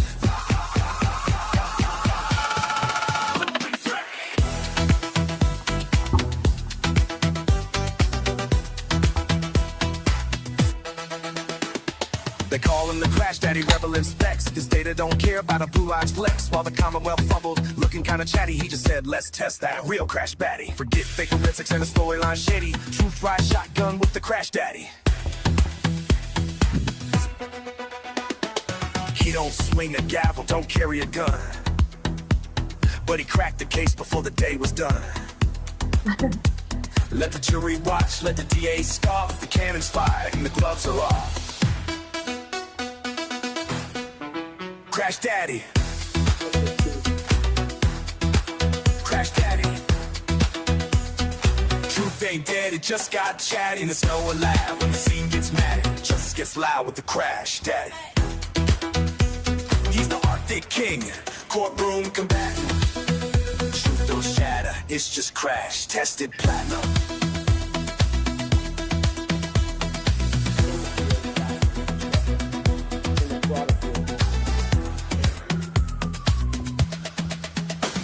Whoa.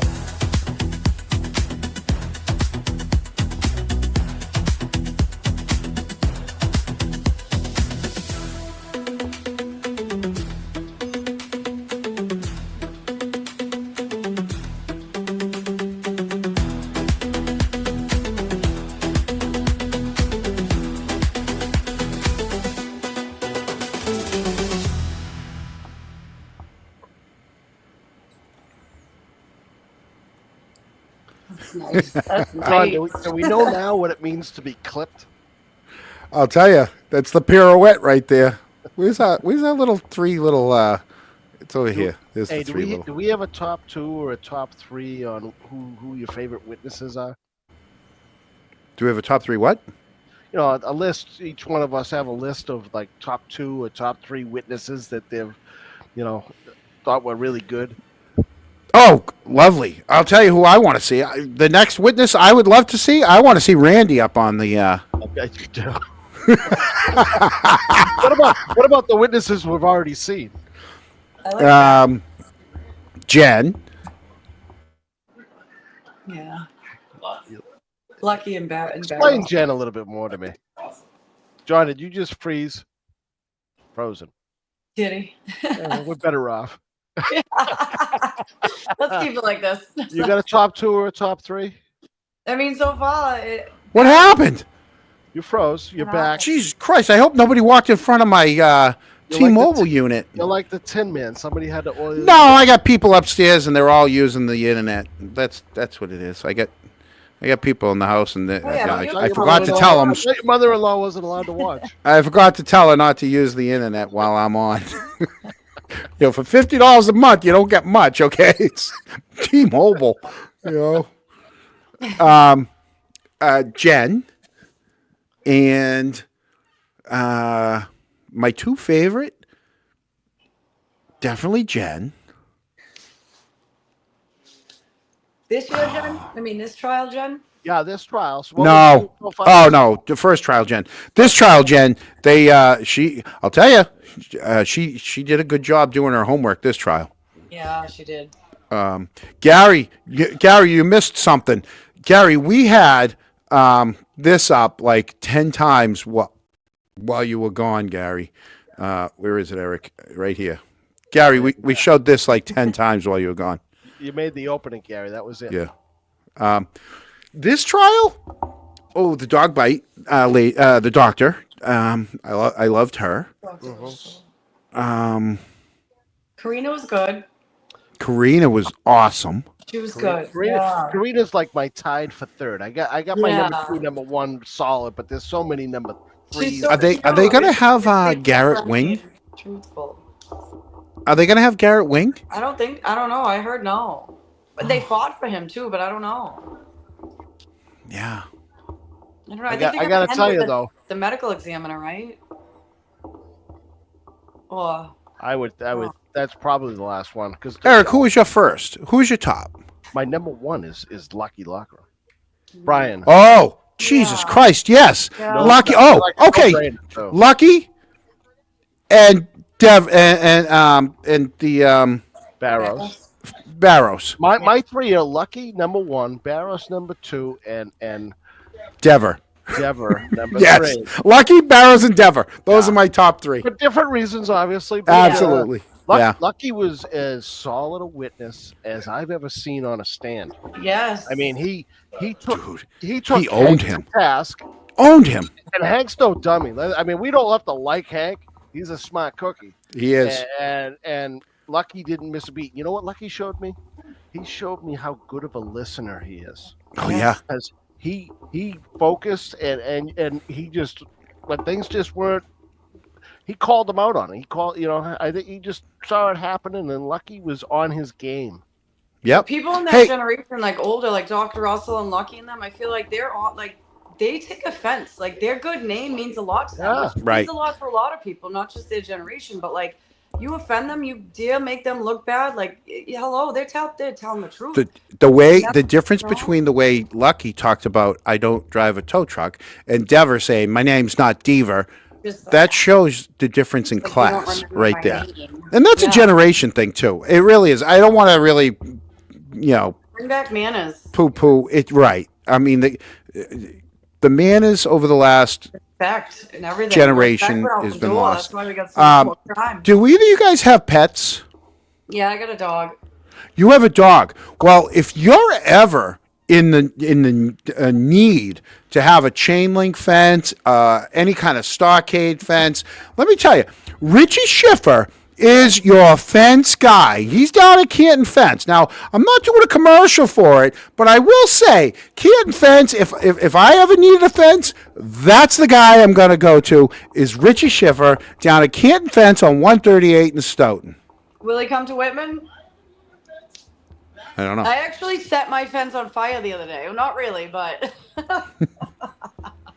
not really. Hey Richie, but- how was that? Was that okay?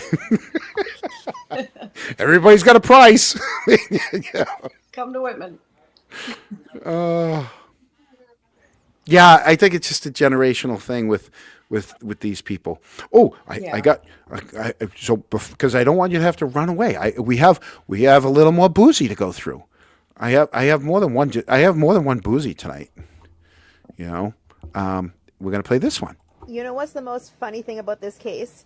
Even with all of the prosecution witnesses and all of the defense witness and experts we've seen, the number one search still on my fucking page is for Colin Albert. Colin, he hasn't testified. He's like an enigma, right? Like, why can't he testify? Why is the prosecution trying to hide him? Exactly. Why are they hiding Colin Albert? Why was he not in all of the first initial police reports? Why did he call Aaron Beatty?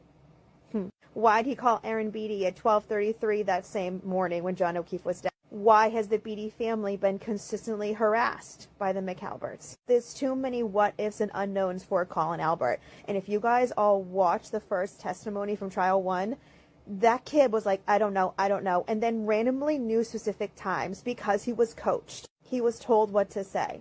Even if the defense doesn't call Proctor, Higgins, any of the Alberts, it doesn't matter. People still think Colin fucking did it. There's nothing that's gonna clear that kid's reputation. Nothing. And if anything, he's done it to himself. You don't fucking get kicked off a football team and a whole ass college for nothing. Oh well, he can enjoy working at his father's pizza shop. I love the end. Boozy, thanks for showing up. Thanks, Boozy. Meanwhile, Colin's working at his father's pizza shop. Yep. Oh. What happened there? Who's listening Got to the that? echo. Beat the shot. Who's got the echo going? Might have been me. Oh, you can watch it on playback. You don't have to watch it now. I can't see the comments unless I watch it up there. Oh, well, I'll tell you what the comments are. People like Richie. Everyone's talking about Richie. They're not talking about you right now. I'll let you know when they talk about you. I'm kidding, Brandy.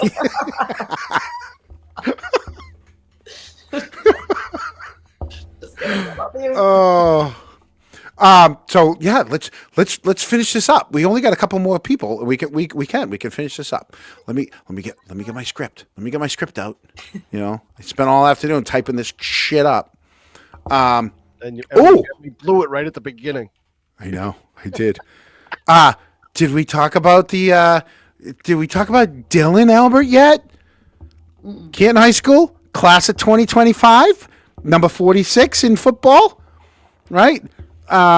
He also was wrestling, and he was part of Canton's 19-0 shutout versus Stoughton back in 2023. And he's an awesome kicker. We saw that in the video with the rabbit. He also made JV wrestling team. And lacrosse, Canton High lacrosse. I think he made lacrosse. So consistent roster member for several seasons. You know, I think his best work is, you know, kicking the rabbit and then having a bunch of parents pitch in to pay back the homeowner just to make things go away. So, which teaches these kids absolutely fucking nothing. You taught them nothing. It teaches them something. It teaches them they can get away with it as long as they have If money. you got money. Right. Everybody's got a price. That homeowner had a price. Yep. Yeah. That's what happens. You know. So those are your people, right? And so I have a couple of superlatives. So the most forgettable friend group, the Alberts. Most likely to say I wasn't there, Alli McCabe. Most confused by timelines, Kelly Dever. Most silent player on the team, Catherine Duty.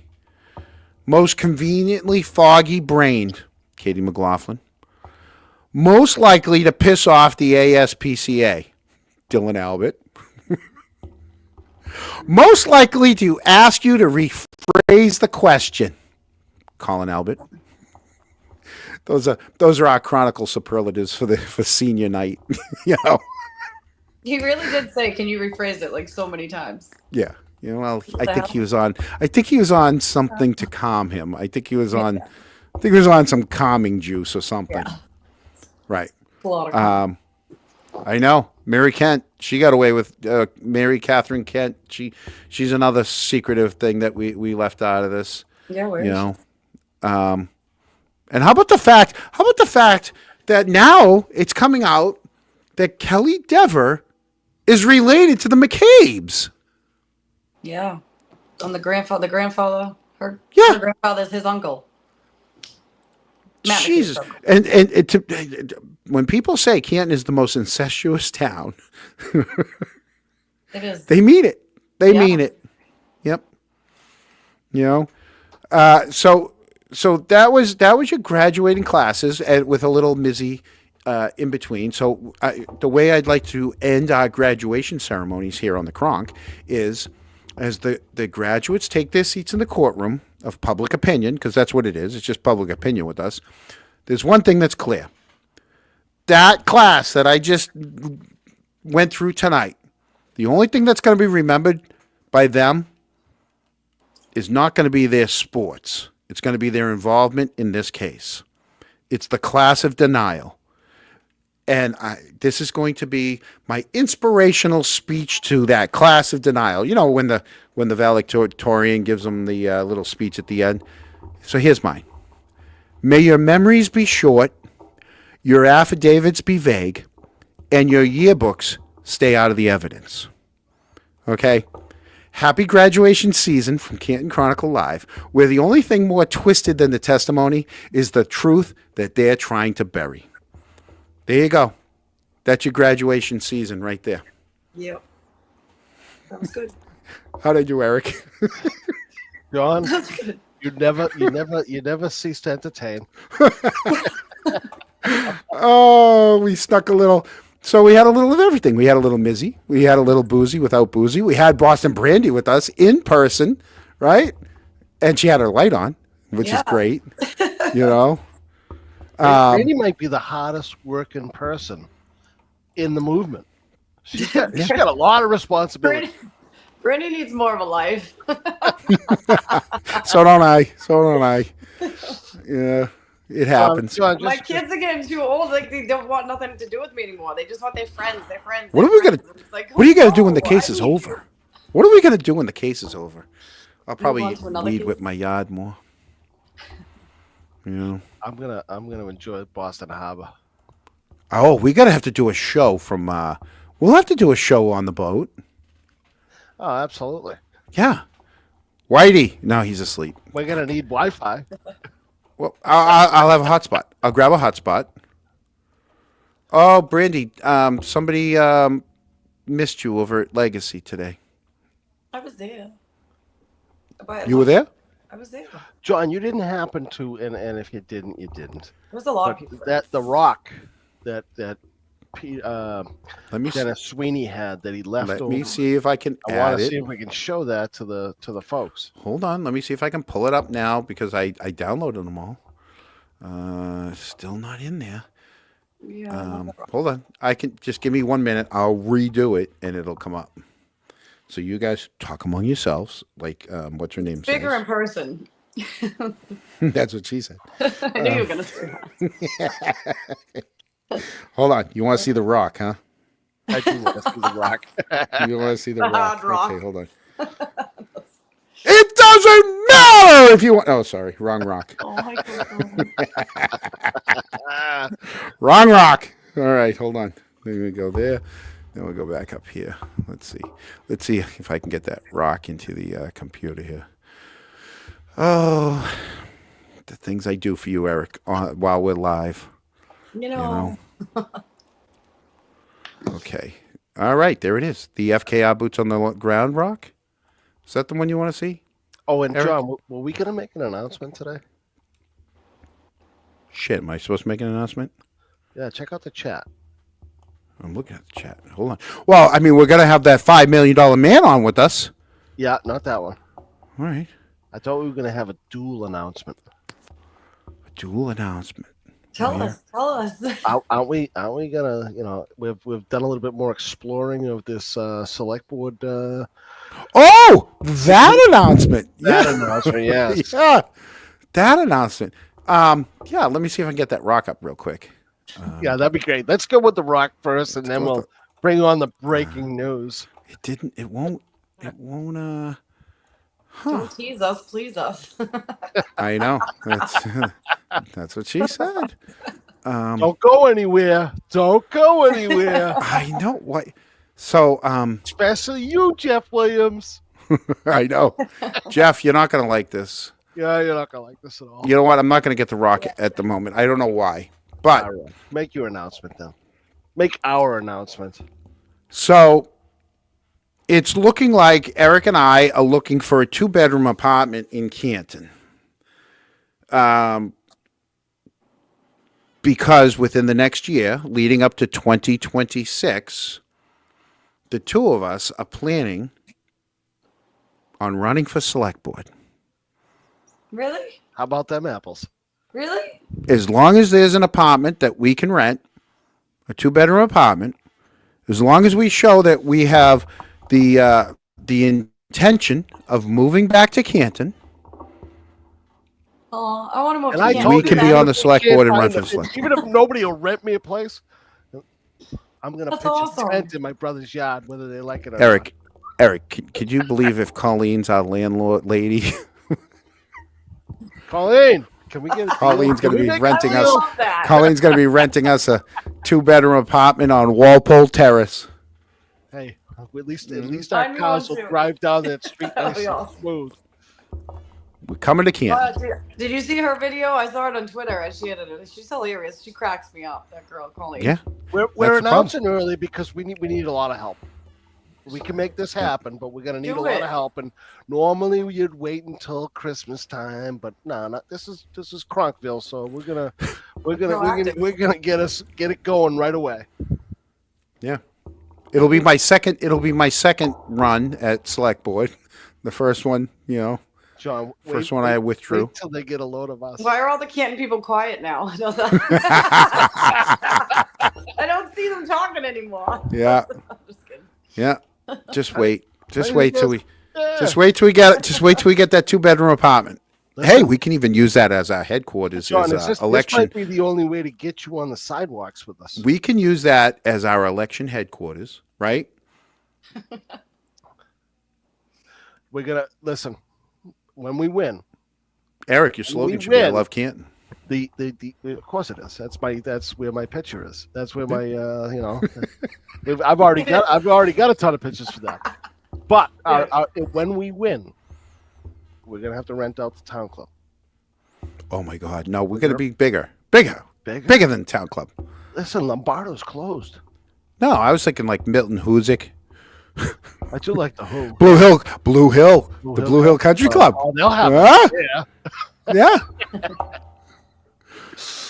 Mullins is good with this. Canton's a lot closer to her work, so hey, saves me a little time too. It saves me 15. It saves me 20. If I move back to Canton, it's going to save me 20 minutes in the morning, and that's 40 minutes a day. That it will save me in travel time, gas. It's going to be it's a win-win. Hey, total win-win. I'm going to have to learn how to read. Jay, I just go like this and say, I don't have to run again. I'm going to have to learn how to read because I make fun of Chris all the time. I'm just as bad. Yeah. So yeah, folks, if you want to jump on the Eric D and John C bandwagon, 2026. Yeah. Maybe we can get Jeff Williams to campaign with us. No, Jeff. Not a chance. Jeff's a sweetheart, but sorry, Jeff doesn't agree with us. Yeah, we're listen. We need advisors from both sides. Something tells me that Jeff's not allowed to vote in the town. Oh, no question about it. Jeff, I don't think you're from Canton. I think you know a lot. May have at one point been from Canton, but not anymore. Yeah, may have. I have a feeling Jeff may have been from Canton. It just doesn't vote in Canton anymore. I don't hate you, Jeff. Moved to the high rent district. Yeah. Taxes might be a little higher. I know you are. You know what? And I won't give it away. And I'm not going to say who I think you are. I just, it'll be fun at the end. And Jeff, just remember that you are always welcome on the show. Absolutely. We just see things differently. Never to be banned. We see things differently. Unless you threaten someone, you're never to be banned. We see things differently. And I'll tell you, and I'll give you this. Eric, we've been on since February, right?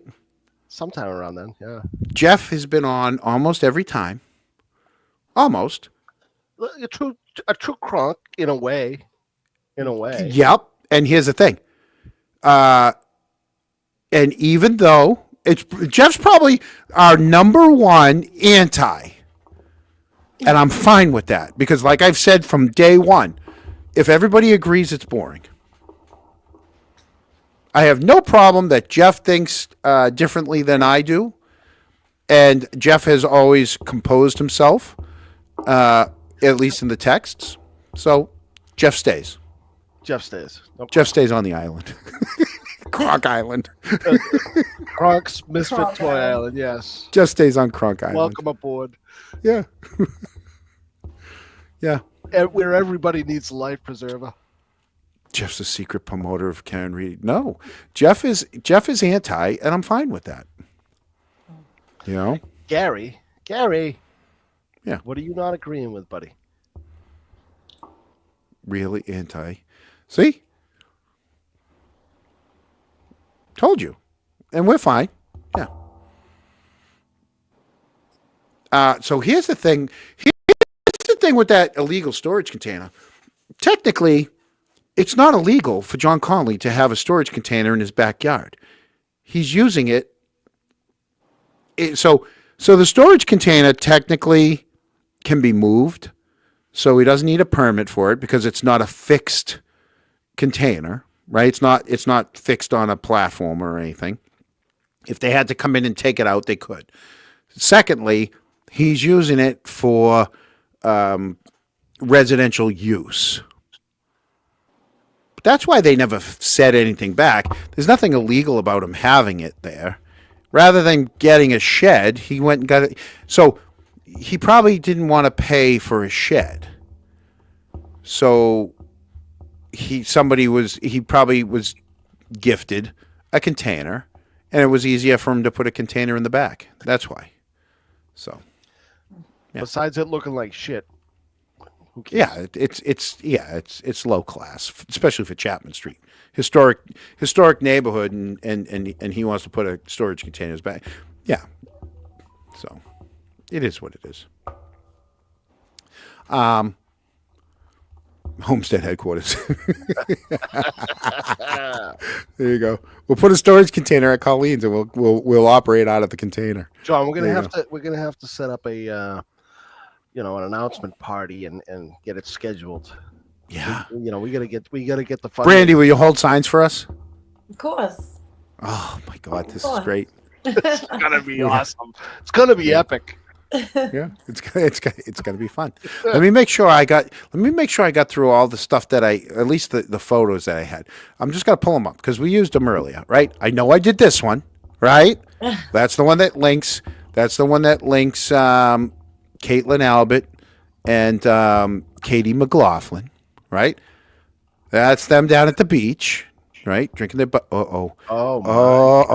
Eric, you're in trouble. What did I do, Eric? now? Wait a minute. Do you have a spot for number 4? Of course we do. There you go. Hi, Boozy.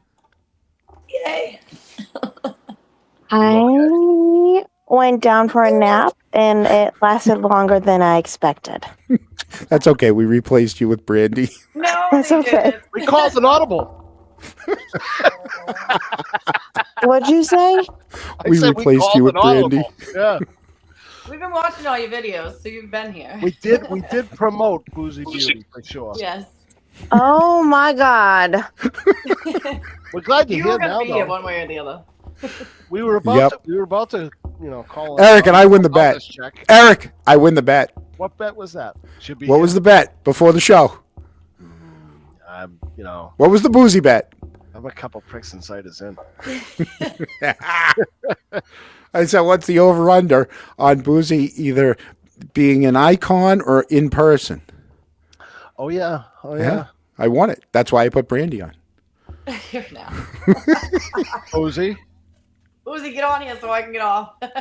No, we're almost done. We're almost done. We're just going through the pictures. Boozy. We missed you. We did. But we played you, Boozy. I'll show you what we did. I'll show you real quick. Right? We showed the link between Caitlin Albert and Katie McLaughlin right there. And like we said, nothing that hasn't been shown before. Right? There they are drinking. All right? There's Katie McLaughlin and Charlie Duty, and we know his daughter, Little Duty, was in the house. Little Right? duty. Little duty. Right? Little Duty.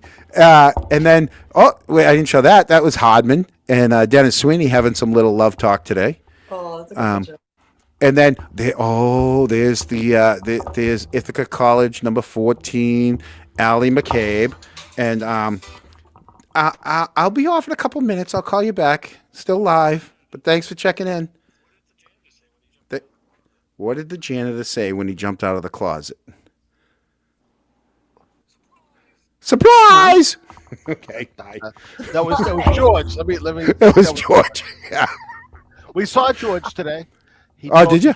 He Drove drove by us on Washington Street. Oh gave my us a God. beat Oh and my a God. wave. Dude, I am live. Oh. Uh-huh. Okay, bye. I'm not finishing that one. Okay, bye. Yeah, it's a PG Hey, show. John, I don't know if you know, Yeah. this, but ever since Boozy came on, the viewership has spiked up again. Did That's it? a lie. Oh, you missed this. Boozy. Hi, Whitey. Whitey actually Whitey's out cold. had his whole face in a frame. Nice. Yeah. And then Boozy, we showed this. I'm not going to show the whole thing again. I'm just going to start it and then let you know what you missed. And like clockwork, a McCabe comes out of the woodwork. Every single time, I'm telling you guys, every time Colin Albert is mentioned, this is... Yep. Talked about that. Uh-huh. And then this one. You know what's the most funny thing about this case? Even with all of the prosecution witnesses and all of the defense... Tell you, your makeup was on point on that second one. Yeah. Taylor Swift. Yeah, no, makeup. they be wildin'. Oh, Boozy, you know what you missed? Why can't I hear you guys? Oh my god, that's why I can't do this shit on my phone. What? What did I miss?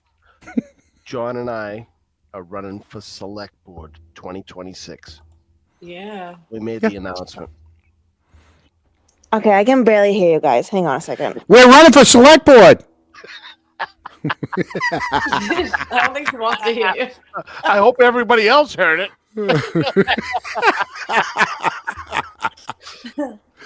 Oh. When she comes on, I'll play the graduation for Kelly Dever too, because that's only 20 seconds long. Dever. Oh, wait, she's back. Oh, and can you hear us now? Listen, it's StreamYard's issue with Samsung something or other. It's not me. Can you hear us? Now I can. I had to exit out, turn out my volume, and then come back in. Yeah, my volume's been wicked low today. John, tell her about the big announcement. Oh, yeah, we're running for select board. Me and Eric have put it out there. We're reaching out to any landlords in Canton that are willing to rent us a 2-bedroom apartment so we can run for select board 2026. So don't you guys have places you can stay in Canton instead of what? Well, because you want to list it as an address. Yeah, but oh my god. Yeah. Will you help us? What, Will you hold signs for us? What are you guys going to use the funds from all of the fucking? Well, we haven't even started collecting funds. We haven't. Yeah, no. We got to find a treasurer to collect the money for us. We need to sign. Well, I got a sign, lady. And we need a 2-bedroom apartment. We're going to use that apartment as the headquarters. We don't need it right away. We need it after we get elected. Right. Needs to be a 2-bedroom because we're going to put bunk beds in one room. That's where me and Eric are going to be. And then the other bedroom will be like the office so we can use a tax deduction for the for the election. John, that's why it's going to be a 2-bedroom. We decided on hammocks. Either or, I don't care. All right. My neighbor just put out one of those car beds, like those little race car beds. I thought about taking it, but it's too small for me. Yeah. We also showed this, Boozy. Christopher Michael Albert Jr.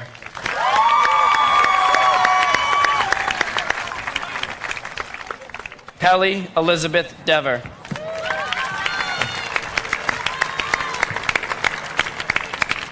Olivia. Yeah. There you go. Oh, Gary. Hey, Eric, we can go stay with Gary. Perfect. We're in. Yeah. That's a nice neighborhood, too. No, we don't care if it's zoned as a business. It's not a business. It's the headquarters of our election. It doesn't have to be a business. You can run your election out of your home. See that, Jeff? I know things. Jeff's looking to campaign with us. Yeah, there you go. Yeah, right. It was a race car bed. It was a blue race car bed. I could have had it. Yes. Yeah. I don't think you'd fit in that anymore. I wouldn't. That's the only reason I didn't take it. It's still in his front yard with a little free sign. And so, so those are the two. I will say, I'm telling you, You know what's the most funny thing about this case? Even when... Look at your eyes like Sean's. Watch her eyes. She looks like Sean McDonough with like the tan except for her eyes. You know what's the most funny thing about this case? Even with all of the prosecution witnesses and... When Sean got a little too much sun, but you could tell he had the eye things on. That's Boozy. We're gonna start making fun of my looks. I'm never coming on ever again. I wasn't making fun of him. I said it was on point. Listen, I have my boundaries, and that's one of them. Brandy, didn't like 2 minutes ago say it was on point? I think you said her makeup looked good or something like that. I said it was on point, which Yeah. means it looks good. Yeah. It was Taylor Swift good. You don't even know what that means. No, he doesn't. No, he doesn't. Neither do I. Not even I know. I just stuck in Taylor Swift. I know. Boozy, did you hear earlier that Colin said F you to me twice today? See what I mean? Okay, wait. So, did you go outside D&E? No, I was going in the Pliables place across the street with the girls, my 2 girls, and we were coming out, and he was just staring at me, and we were walking back, and I just was staring back. We just were staring at each other, basically, and I was like, what's up? He's like, F you, wicked loud. I was like, all right, girls, let's go this way. Like, keep going. Oh. And then he said it again as I was leaving. He's like, fuck you. I was like, oh, all right. Mommy, why did he say that? I don't know. I think he's autistic. Yeah, I was like, he's always one of those bad men. He's got Asperger's. I don't know. But that place is really good, by the way. I've never been in there. I like that place. What's the girl have? Oh, Tourette's. You should have said he had Tourette's. Wow. I mean, to do it in front of kids, I mean, to do it, you know, because you have a pink shirt on and just by yourself, one thing. In front of the kids, that's a whole different kind of, well, you know what? He's so scorned. He just walks around like with the permanent, you know, edge on him. He's never going to change. He's just going to get worse.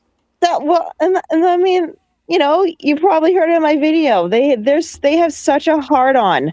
But whenever you mention Colin Albert and anything, they come at you like, you know, it's like they have a fucking radar on his name or something. They have an alert set on their phone anytime anyone says Colin. They probably do. It's the most wildest thing. It's like, I get nervous when people even walk on that side of the street. I'm like, you don't need to go that way. Like, go all the way around the block. I don't know.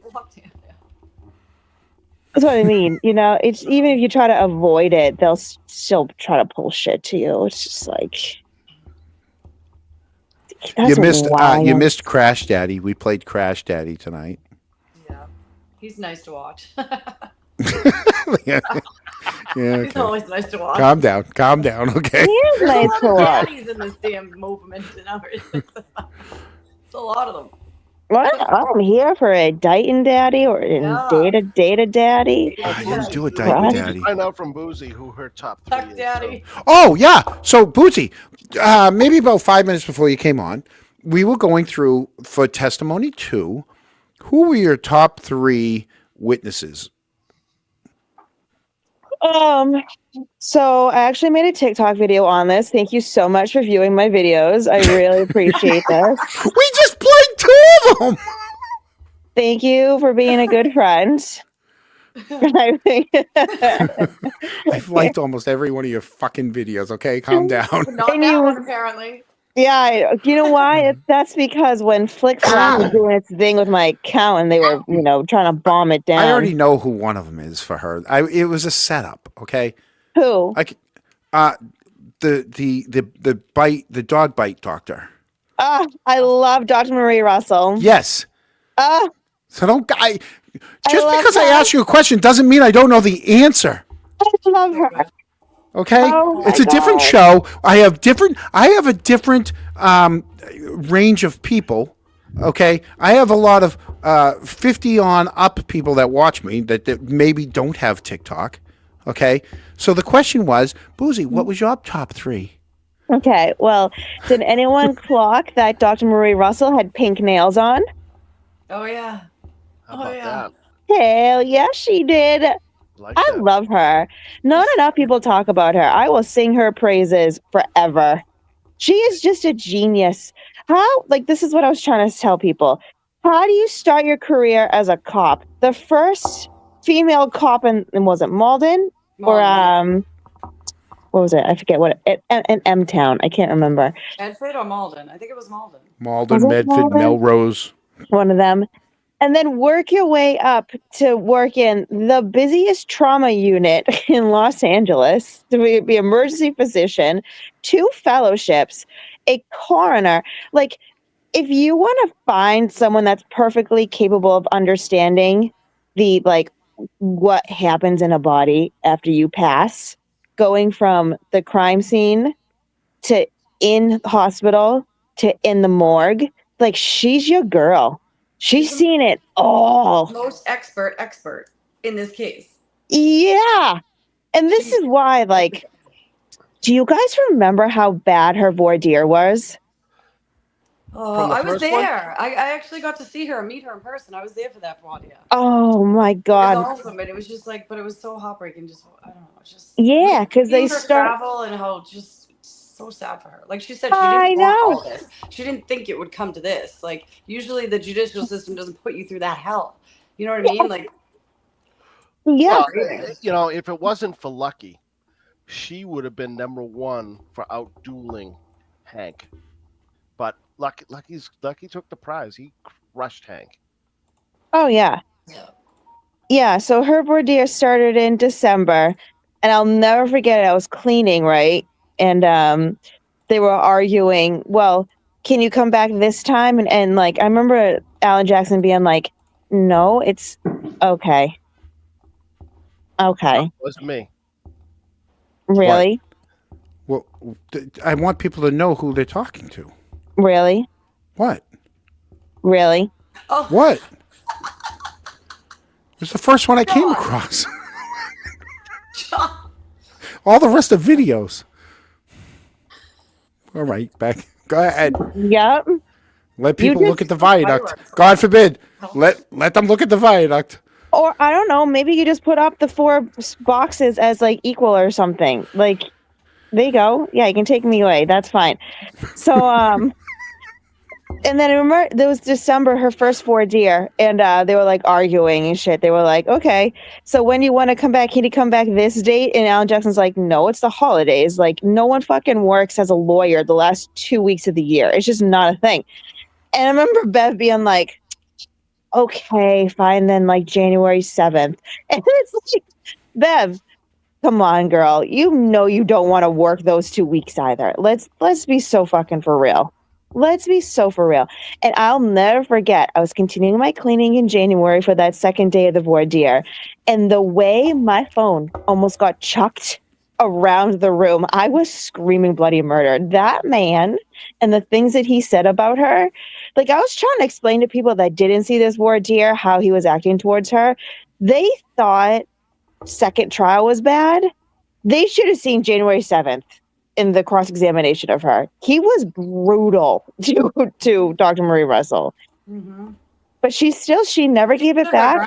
She stood her ground so well this time. Like her yeah. and both did. Like I was so proud of both of them because of what they went through last time, and they were just ready for it. They were so ready for it. I think every witness that testified again was like better. Like GM, 100% spot on.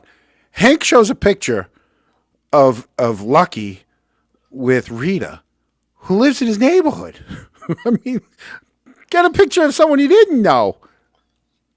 Anybody that's watched knows that they that these people know each other. You know, Hank really opened the door to speaking about the harassment on the other side, and I wish he would have taken it. Lucky's too good of a man. You know, he's not gonna do that. But the door was opened. I would have been fucking tweeting like a bird. You know, the amount of times that they tried to sneak it in with like no reason to, just like they could be asking about the color of the sky, and all of a sudden Jen McCabe will go, well, the harassment and witness intimidation. Fucking Lucky had the perfect example to be in, like, well, on this day, Jill Daniels said this to me, and the door was open, and he didn't. So, but you know what? And Lucky we trust. He fucking smashed it out of the ballpark. He did. He was so good. There were people that pressured Lucky. It's so that sad. had no reason to pressure Lucky. I will leave it at that. People from Canton that should never have pushed him to the way they pushed him. Should have left him alone. I mean, one of them being his own brother, yes, and I know he loves his brother. But fuck it. But I'm an outsider, you know. Fuck it. Like how the audacity, the gall, the balls to try to tell your brother not to go out there and tell the truth. Yeah. And you know what? And he did it for a second time. Nah, nah, nah, nah, nah. Oh, and you missed Mizzy. Mizzy was on with us for a good 40, 45 minutes. Oh, hi, Mizzy. No, because Oh, you were Boozy, taking a nap. yeah, while you were taking a nap, Mizzy was I telling us all comatose. about there's going to be a standout down at Shawmut Drive on such and such date at such and such time. Isn't it the 12th? Am I saying that right?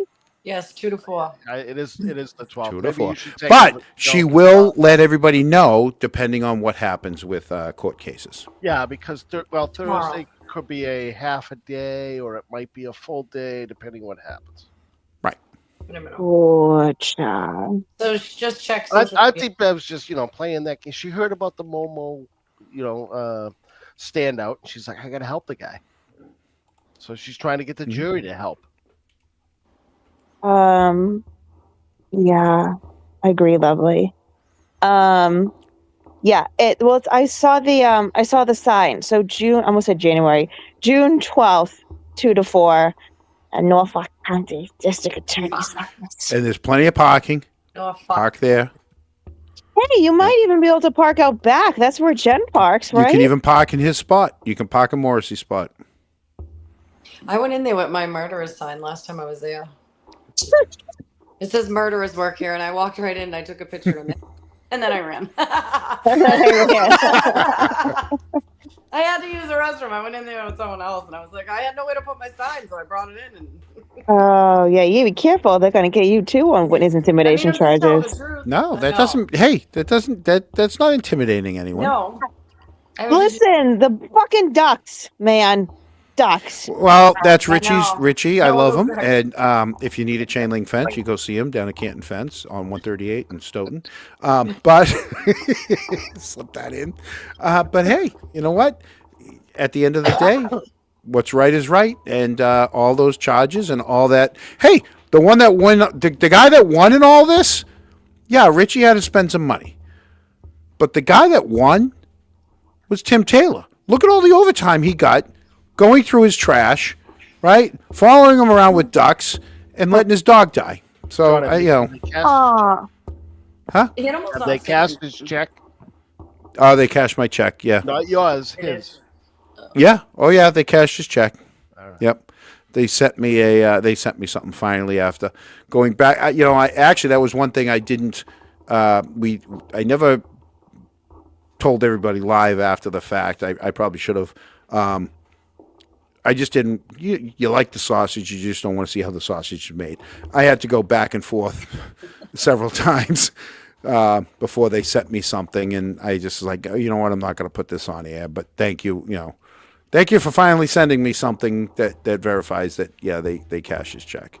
They probably gave him a bonus on the other end just to make it a wash. This might be a good time to clear up some of the TikTok rumors that have been really plaguing me, and I got no one to scream about it with, and I know my YouTube. We were waiting for you all night. You were napping. We thought it was going to be a fucking TikTok great show because Brandy got kicked off of TikTok For 2 weeks. No, until next week. I did my second live ever, and they banned me today. They said I violated the community. Oh my Today God. they bring. It was literally only my second live, so now I got a 7-day suspension. I tried. You to didn't appeal even it, and they swear. said no again. TikTok hates me. I don't know why. You have to be very careful of how you say things. I Like, can't say anything. I was just talking about Maura Healy and Enrique. That's it. And then that's why. you're gone. You're done. Done. China's protecting the governor. You are the Yeah, weakest you link. can't talk about the Goodbye. government, but I'll call her out all day and night on Twitter. They let me No, say- they have. They're very strict on anything political now. It doesn't matter what spectrum you're on. They really are. I'm on the spectrum. Well, shit. I can't even say Colin Albert without getting a community violation. Okay, that's why he's got a nickname. We call him McKnuckles. I know I have to have a nickname for everything, and I can't. I'm just like, I don't have the patience. I'm like, you mother father. Hey. I can't. I don't know. All right, so go ahead. So what happened? You got center stage. I'm muting my mic. Yeah, for how fucking long though? So okay. So here's the blessing with TikTok. You get to meet a lot of awesome people just like on YouTube.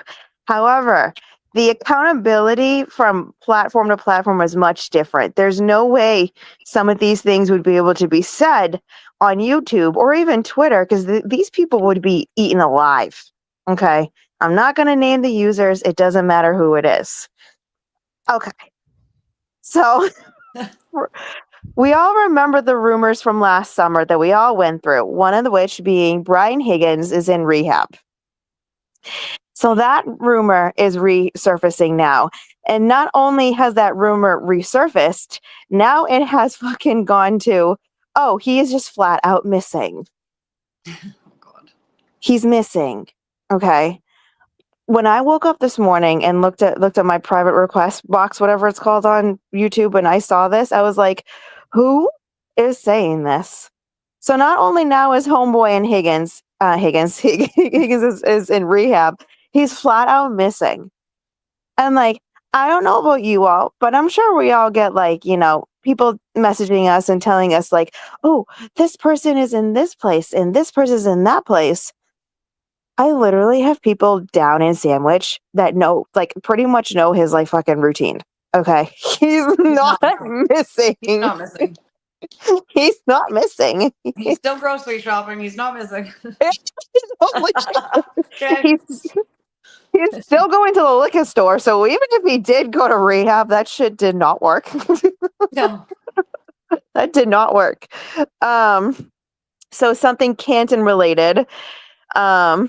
Someone stated that Tommy Kelleher is 100% the next named police chief of Canton Police Chiefism.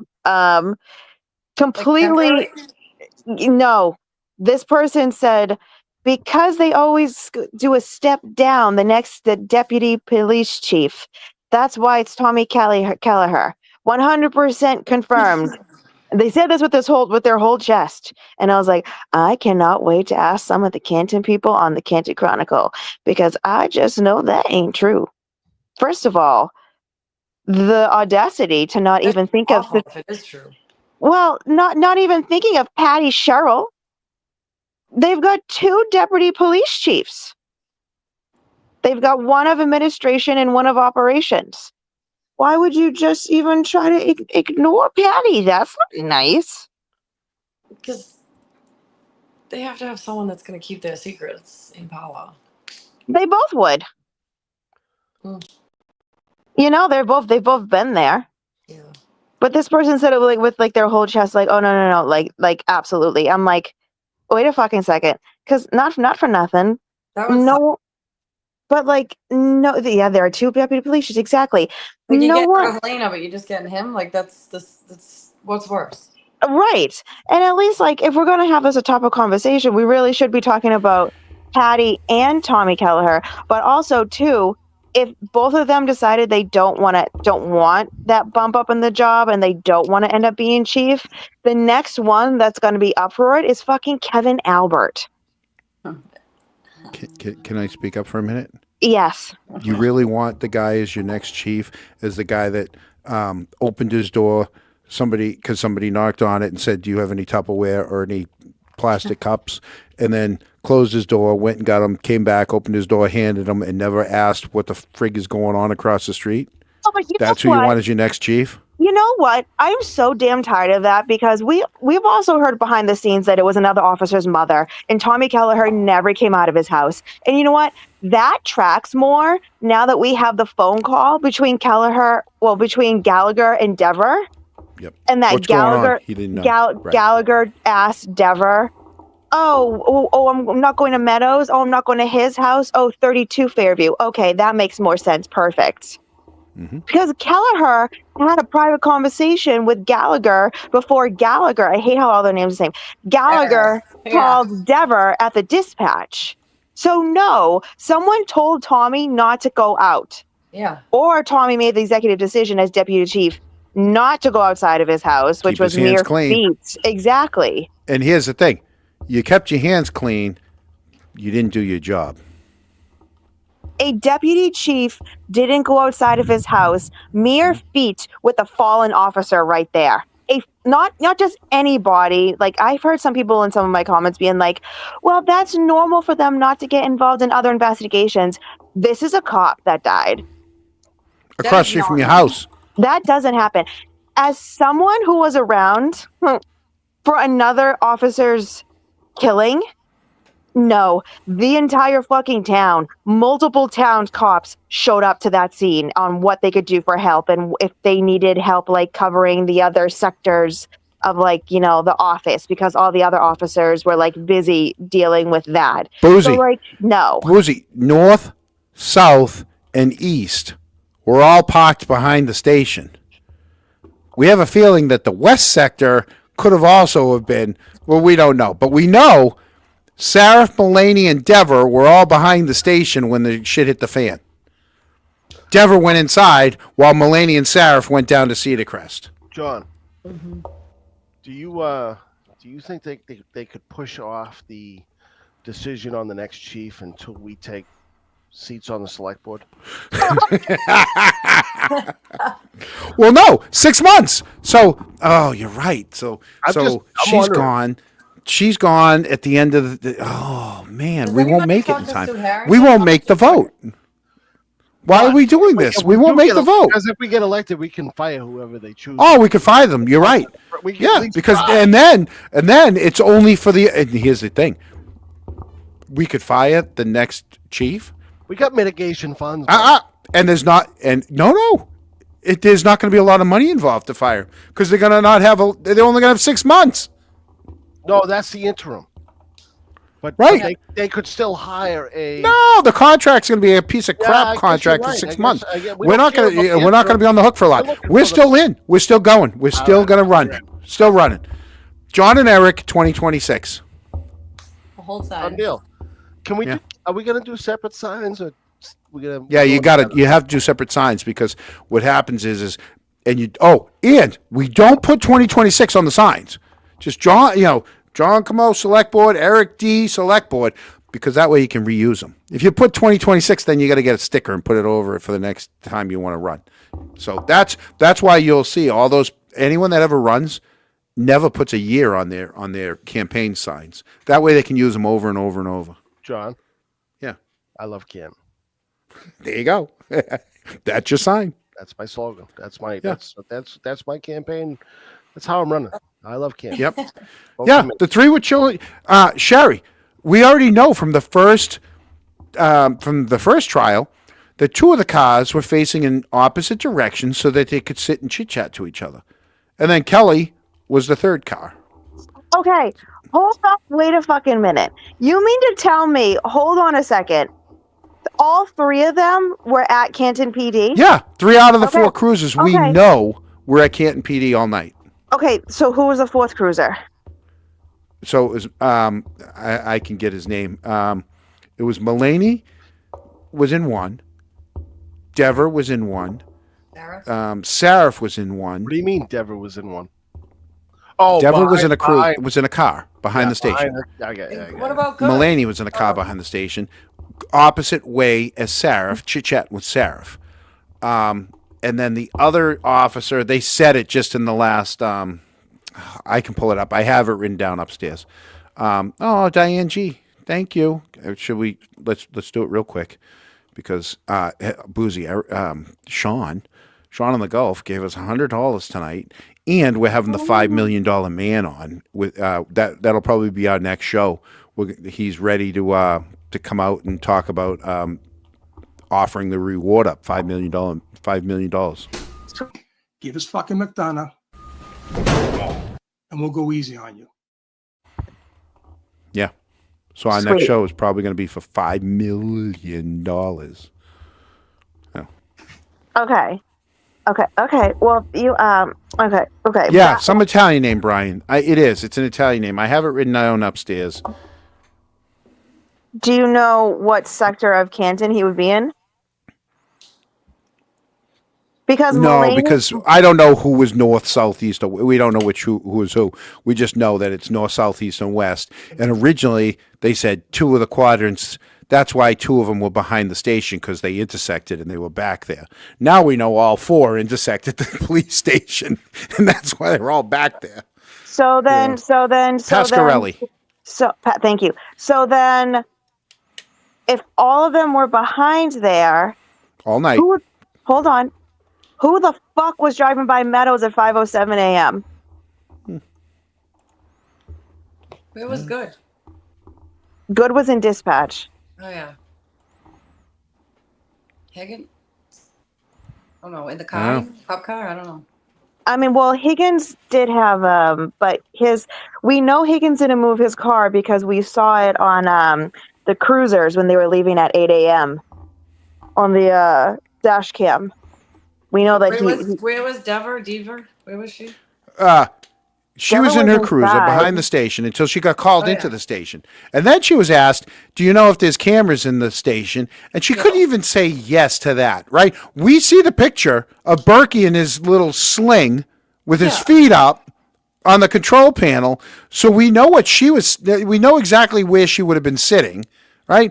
And you tell me right now, you tell me anyone that doesn't know where the cameras are at their work. Exactly. They all know where the cameras are at their work. That's just a stupid question to lie about. Just everyone knows you know the answer is yes. Just say yes. Yeah. The fact that you evade these simple questions that shows you're hiding stuff. She had a sigh. Huh. Yeah.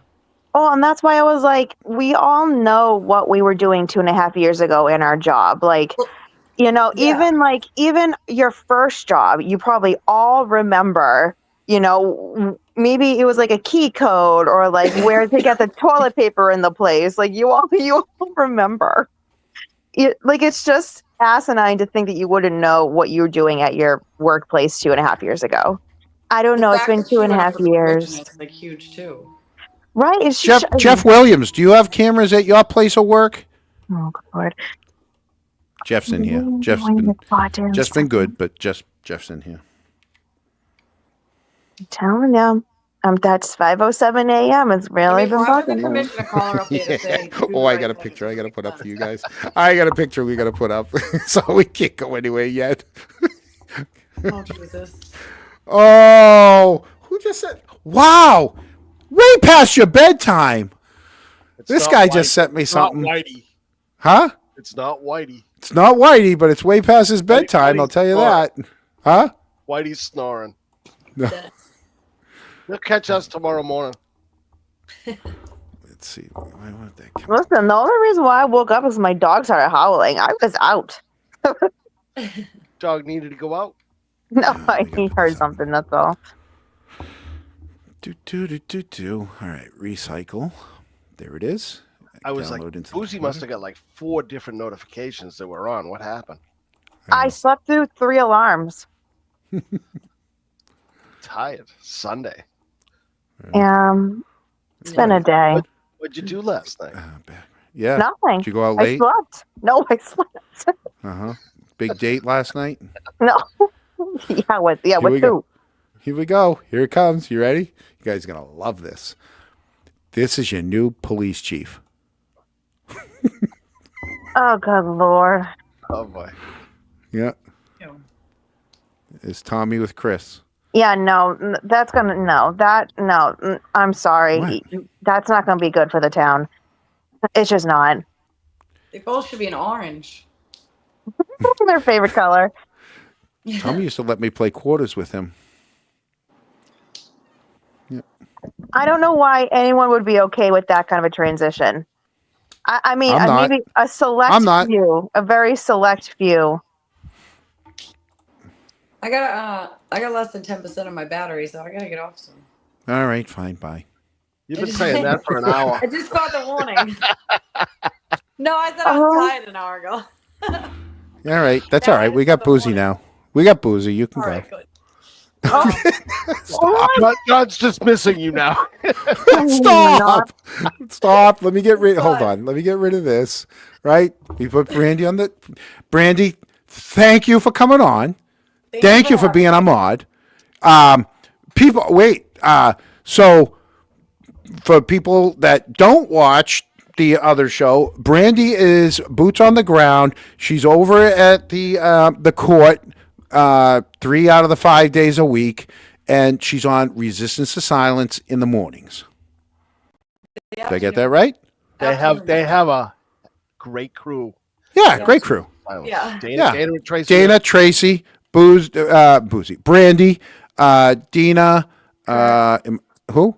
Kurt and Scott. Kurt, Scott, they got a whole cast. I don't even know how they're making money with all the people that are on the payroll over there on Resistance to Silence. But they're just under Fox. I mean, it goes 4, 5, 7, 25, and then Resistance to Silence. I got a good hour commute to work, and it's always fun watching them. Yeah. So if you guys want to watch Brandy not get booted off a platform, you can go over there. Yeah, after 10 a.m. I'm allowed to speak my mind from 10 to 1. So she's around 10 to 1. And she's a mod for us. So let me just double check that everyone's saying. Brandy, Resistance to Silence. Brandy, 10. we Yep, do there you go. appreciate all your See? hard work. 10. Look at this. Kurt, Scott, Dina, Brandy, and Erica. There you go. Erica, yeah. And somebody likes Dina. Well, we like Brandy, so I mean, I like Dina too. We like them all. They're all awesome. I like them all.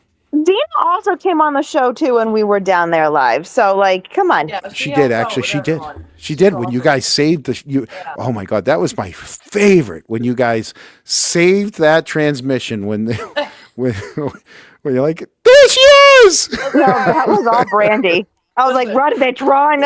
Like, hurry, you gotta make up for missing it earlier. Hurry. There you go, Brandy. You're awesome. No, but thank See you that, for having Brandy? me. I Thank you. appreciate it. Stay safe, everybody. Have a good night. We love you. Stay safe. Brandy. Oh, who's on tomorrow? You'll be safe. You'll be. Are you going to be there tomorrow? I'll be there tomorrow, yes. Nice. You'll be on tomorrow. Yeah. So after 10, she'll be on there tomorrow. I'm going to be there early tomorrow. I'm going to be down there about 8 o'clock. And go- I start there you listening go. to them at 7:30. Yeah. You gotta get up. You gotta get up early. Yeah, I know. Good night. I gotta go. Bye. Bye. Brandy. Thank you, Brandy. Bye, Brandy. I'll take you out, Brandy. There you go. I thought Yeah, she'd the never crash daddy day. We're gonna have the rest of Wolf, and then we're gonna have Wrenchler. leave.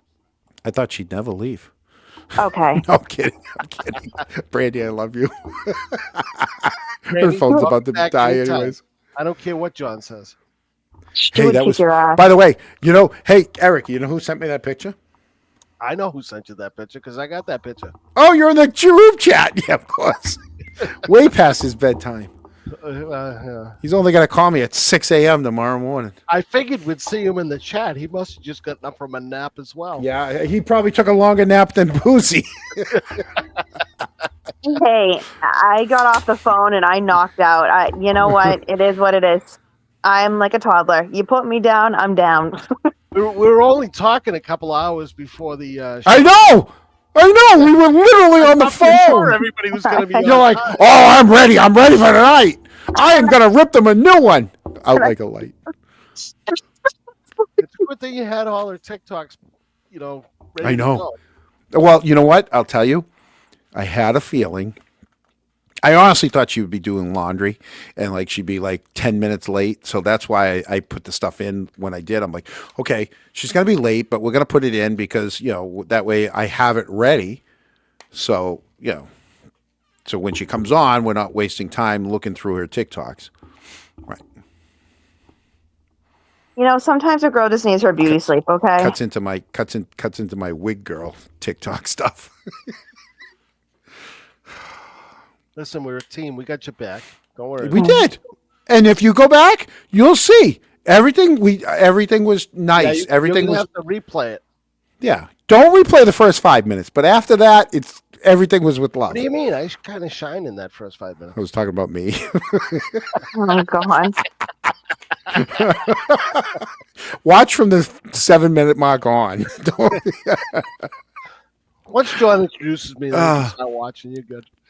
All right, people, listen, I want to be off before the 3-hour mark because this did fly. So, in the chat, all right, because this was something else we did talk about that was one of the original plan tonight was going to be a question and answer. So, if you want, throw up your question. Start the question. You don't have to put a Q up. Put either a B, a J, or an E And that's who the question is going to. And we will try to answer it as truthfully and accurate as we can. And we're going to finish the show with some quick questions and answers. And no, Gary, you can't come on. But. Yeah. Where is he? What'd you do with him? What? What do you do with who? Gary. Yeah, we had him somewhere. There he is. There he is. There, we put him on that. Gary, you're on. Okay. I love it. Hey, how about that duck underneath his ear? Sherry, I promised. Oh, wait. Sorry. My 3 sons. It is amazing, and I can't answer that. What did you hear? What? We talked a lot about Farwell and Fanning and Bob Devine and the whole case with Mizzy. And so, Well, there's a whole reason why they went after Farwell first, people. We'll just say it like that. So yeah, I can't. I know we you're can't get into it. lying. You guys got So who's the question to? Who's A? Who starts with the A? Who's A? Did you see the girl walk across the stage with the baby? You gotta put J for John, E for Eric, or B for Boozy. Right. Who's A? Did you see the girl walk across the stage with the baby? Why was that at Canton High? Did a Canton High girl have a baby when she walked across the stage in graduation? Is that what you're talking about? How does it feel to grow up in Canton and know all the main people who are involved? It sucks. It absolutely sucks. Because, and I've said it before, Canton's been a brutally supportive town, and now it tears everyone apart because you got to pick a side who you think is telling the truth. Yeah, I think all of us would rather go back 4 or 5 years and get to that stage. Unfortunately, what's happened, and I know it really sucks. I will say too, that is the overall sentiment when it goes to, the TikTok platform, is like those are things that are constantly spoken about. Like, and no matter what, John's never going to get justice, and the town is always going to be divided just because there's not going to be any truth going out about what actually happened. Kerry Roberts called it good, sounded wide awake. She said she called multiple hospitals. Thoughts? Boozy, Eric, John. Holy shit, we should have done these questions earlier. They're pouring in. Go ahead, Boozy. She said multiple hospitals, thoughts, BJ. Well, I don't believe Kerry was aware of what was going on, at least in the very beginning. And she sounds like someone that would be able to keep her composure, except obviously when over a body trying to give CPR. There's someone else, running around her. I don't think she was wide awake. Now, we do have Jen's step data. That's a different question. I literally wrote down on one of my videos the times that Jen was not moving, and it's only like an hour and a half, but not consistent time frame when Jen's not moving from midnight to 5:07 a.m. when she made a phone call. She was pacing. Yeah. She was nonstop. I haven't figured out Kerry Roberts. I don't know why she's taking the stand she's taking, and she wasn't involved until the wee hours of the morning. And then for somebody who's such good friends with John, she didn't look at the now that she's got so much information like we all do, she's got to be asking herself questions. What's real, what's not real? Right. My 3 sons, is my brother starting to rethink not guilty? My brother's never said to me guilty or not guilty. He has remained in 2 years as consistent as he has since day one. He doesn't say one way or the other. He's letting this whole thing play out because he's not in the jury. Lawyer. He's a lawyer. He's not in the jury, and he lives in the town. I didn't mean to say friggin' lawyer. Right, and he he wasn't part of this, so he's keeping his thoughts to himself, even with me. He's never once said to me one way or the other. What's the other one? There's another one here. Oh, Boozy, here you go. What's one thing you wished would come up in trial but never will? I know that's a good one. That's a good one.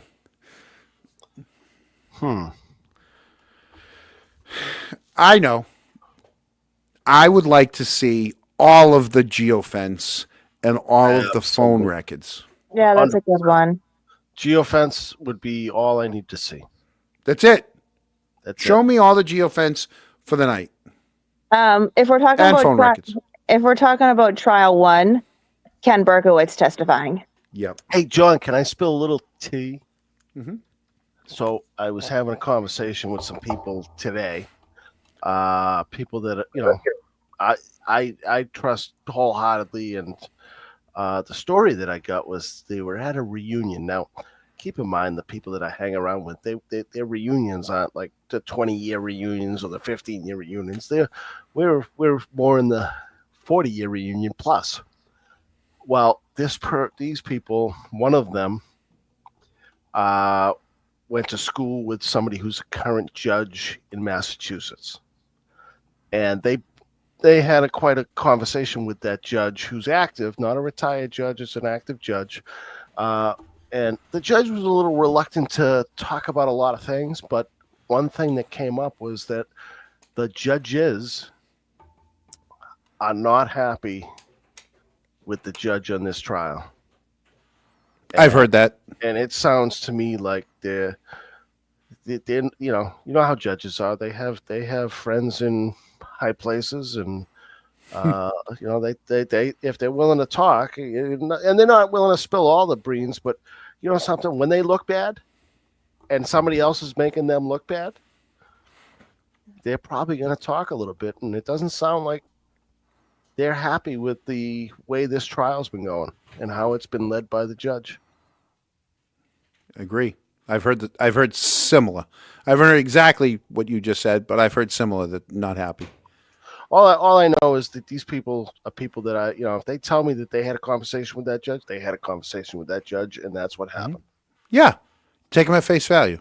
100%. Someone's not going to lie to you on purpose. Yeah. Not about that. Not Kroll's. McDickles, not Kroll's. And I'll tell you, McDickles, you've got your finger on the pulse with a couple other things. We're going to get to it in a minute. I don't know who you are. I don't even have a clue to who you are, but I'll tell you, you think very similar to me in a lot of your stuff that you post throughout our different shows. So Kroll's isn't going to get Pricks and Cider in stock, but we're looking into another place maybe bottling it for us. Here's another one. Did we know that Bill Burr's brother is a lawyer in Canton? Yeah, of course. Bill Burr's brother was once a select board member. He was the guy that I was going to run against when I was going to run for select board. Could you have beat him? Yeah, he stepped down. Oh, he didn't. Yeah, it was I fucked up. It was my own. It was whatever. I was an idiot. Listen, my own fault. We're not running if you're going to be an idiot. Ooh, hello. Oh, I'm not going to be an idiot again. I made one mistake. Good. I made a mistake. I live with it. Oh, I have this one right here. Thank you. Mullen's just checking on me, making sure I'm okay. Okay. Boozy, Eric, who will play you in the movie? While you guys think, I'll tell you who's going to play me in the movie. Nobody, because I'm not big enough to be anything in this story. I'm just a guy from Canton who thinks she's innocent, and I could care less about my little fucking Canadian Speedo in the story. Okay, so then what the fuck does that mean for the two of us? Well, I'm going to tell you that. Well, you got a TikTok. You got a couple 100,000 people following you. So sorry. Only one. You're way bigger than me, and I'm from the town. The poor bastard that plays me is going to have to gain a few pounds, but Kevin Costner's my guy. Yeah. All right. John Cena would be me. I thought it was going to be The Rock. Oh, well, people have said I look like The Rock before. Yeah. I'm a white rock. You know? Boozy, who would play you? I don't know. I'm not a big movie person. I don't know. Someone not a big awake funny. person either. funny, but also, like I want like a Bombshell to play me. Oh, like the wife from what's that movie with Al Bundy now? What's that new Modern Family? You want to be the wife from Modern Family? Sofia Vergara. Vergara. I'm not Spanish. She's a You don't have- bombshell. that's okay. I don't know what the fuck. You didn't say it had to be an American bombshell. You Yeah, said but bombshell. Come on. Okay, where was the last American bombshell? Give me an American bombshell. Someone that's like stunning. Like who? Um, Women aren't stunning. Men are stunning. No. Oh, come on. I don't know. Someone like Angelina Jolie. She's beautiful to watch. Oh, there you go. Angelina Jolie. That works. She's got dark hair. Oh shit. Catherine Zeta-Jones. Do you want to be Catherine Zeta-Jones? Right there. There you go. I want to consider her a bombshell, though. What? Huh? No. Haven't you ever seen Red 2? Holy No, crap. No, I have very high standards. Catherine Zeta-Jones is fucking beautiful. Wait, hold on. I'm trying to think of the girl's name. Oh, God, on the tip of my tongue. Christ. Jennifer's Body. Who played? Oh, God, what's her name? No. I don't even what's need her to know the name? movie. Oh, look up Jennifer's Body. I forget her name. How about like Jennifer Love Hewitt? No. I love Jennifer Love Hewitt. No. Gorgeous. No. Gorgeous. No. Shit, what's her name, John? What does it say? Megan Fox. Megan Fox. There we go. Okay, I'll give you Megan Fox. Oh, who was the girl from Silver Linings Playbook? Newsflash, I do watch a lot of chick flicks. Silver Lining Playbook. Jennifer Lawrence. I do love Jennifer Lawrence. Sandra Bullock's a good call too. Oh, Sandra Bullock's in my top 10. Oh, Sandra Bullock, Yeah. but in the Miscongeniality when she Yes. walks out. Oh, and the one with Ryan Reynolds where she's his boss. How about they this got to go to Sitka, Alaska. Yeah, Megan Fox, because she's got the dark hair, light eye thing. Nah, Jennifer Lawrence. She's got that voice. Oh. She drinks beer. McDickles, when are you going to start hammering Tully? I always hammer Tully for the evil that he's perpetrated in both Birchmore and Reed as a Norfolk County. Yeah, we said it all night. And I've said it for the last year. I think he was in cahoots with Berkowitz. Hello, do you see the initial that's in the front? Oh, Boozy, sorry. B. Oh my ahead, God, Boozy. he was going to Boozy. go full. Imagine that, Boozy. Pissed. He's stepping on your questions. Sorry, because McDickles has so many good things, but it got me Started riled with a up. B. Go ahead, Boozy. Started Boozy, with a B. sorry. I'll mute my mic. Oh, trust me. This is okay. So here's the thing. When I'm over on the flick flack of it all, okay, there are certain names that I always try to have people remember, right? So that's why I mention, the good of it all, the no fucking good. Berkowitz. There are names that I consistently say, and one of them is always Tully. Tully's a given. Tully tries to be a little bit under the radar, but, I keep trying to remind people he is still allowed to work on these cases, even though he's quote unquote been demoted and also moved out of Norfolk County. And again, I don't know how true that is because you should not be able to be still on the case that got you in the trouble in the first place. Tully should not be able to be on this case whatsoever. He shouldn't be able to speak about it. He shouldn't be able to interview people. He shouldn't even be in the Norfolk County District Attorney's office. Tully should be Period. allowed to wear the uniform. Like, how is that even possible? It's like, I don't get it. But yes, I agree, Mike Deckel. He definitely deserves more heat because he tends to fly under the radar when I try to tell people he was the boss of not only Proctor, but Yuri's boss too. And no one talks about him. Very rarely is he brought up. I do. He needs more. I know. Everything. Here's another one. Do you think it's hung or not hung? What's NG? That's not guilty. Not guilty. Not guilty. Hung or not? Sorry. Is it William Hung or non-hung? Have another question. Mullins! Oh, she checked on me. We're good. Just change the laundry. I think it's going to be hung. I have a feeling there's somebody on both sides that's not wavering. Listen, the only way it's hung is if it's rigged.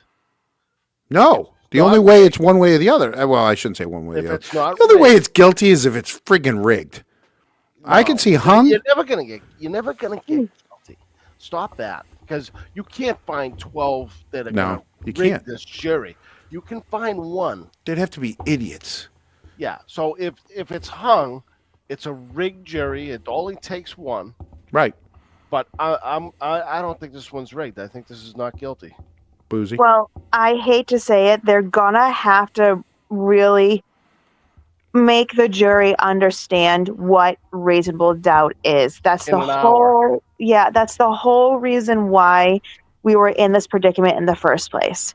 And hone in on the charges, because basically what it sounds like from all the jury members we've been talking about and hearing from is that the main thing is, okay, so we know she's not guilty of murder. Charge 2, the lower charges, that's kind of like a DUI. So let's get her on drinking and driving. When that's not even any of the charges. They have to hone in on their jury instructions, reasonable doubt, and the charges. There's enough reasonable doubt, this whole thing that's going on about the McAlberts and whoever they're fucking paying or dealing with, the whole ARCA. Why would they note my objection? Oh, I'm such a defense attorney, but yet I'm going to say, why would they show the test B or the test D that shows them actually destroying the taillight? No one has ever stated that an arm cannot break a taillight. No one. What certain people are missing is A, the damage to any of ARCA's taillights tested to Karen's taillight are not consistent. Number 1. Number 2, then, there has to be a follow-up. If the damage is Karen Reed's taillight, if you magically think it's the same, what is then the damage to the arm? Because it's not going to be just cuts. Period. And we'll hear Dr. Wrenchler on that. But anyway, I went on a spiel. Anyways, okay. I think they need to hone in on reasonable doubt. Boozy, for you, ready? These are all the answers. I Googled it. Gail Gadot, or Gadot, whatever her name is, their Wonder Woman. She's not American. Boozy didn't like my version that wasn't American. You don't get an Australian. So no on Gail Gadot, or whatever her name is. Yeah, and you need to be able to you can't have an accent. Sandra Bullock, too old. Nev Campbell, that's who I was trying to spit out when they said Jennifer Love Hewitt. I would have said Nev Campbell because she was way better than Jennifer Love Hewitt. I hate Jennifer, even though she married a hockey player. Megan Fox, there you go. Taylor Swift, somebody like she was Taylor Swift. The redhead from Mad Men, no clue. Jennifer Lawrence, look at this. They're all just friggin' coming through the roof. See, you're gonna be in the fucking. You're gonna be in the show, not me. I think they got me as I'm Harry Henderson. I know this is before Boozy's time, but what about Brooke Shields? No, too old. Man. Too fucking old. Somebody normal. Stop getting old people. Gorgeous, though. I prefaced it with before her time. Stop. Stunning. I look like Khal Drago. Exactly. Oh, look, I look like Khal Drago. Whoever the hell that is. Jennifer Lawrence, another one. Here's Jennifer Lawrence. Here's another one, Jennifer Lawrence. Oh, J-Lo. No, that's Jennifer Lawrence. Yeah, Bullock, too old. Bullock, some fucking. How old is Jennifer? So if I said Raquel Welch, you're gonna say no. How old is Sandra Bullock? You can't have a 60-year-old playing Boozy, okay? I mean, Sandra Bullock. With AI, right. we can get her right back to 20. I know she does have a snort and a laugh. That's awesome. I like the snort and the laugh. Yeah, that's true. Jesus, look at that. John Bogarted my Boozy question. What do you mean, McDickles? I didn't. No, I stepped on it like I always step on her shit. Don't forget. I am muted. Tully has his hands and everything. Yes, he does. Sure does. He's messy and everything. You're right, Mizzy. I'm trying to read so fast. Here's the thing. Shit coming through. Tully is like one of Morse. I like to say Morse. Oh, Tully's close to Paul O'Keefe. Oh my God! Can you please? He can't. Jesus fucking Christ! He just can't. All three of them. So you need to remember, Morrissey has his boys. We heard Connor O'Keefe literally say, "Oh, we're handpicked. We're literally handpicked." There's a reason why Tully is still there. Tully is Mueller C's like number one pick.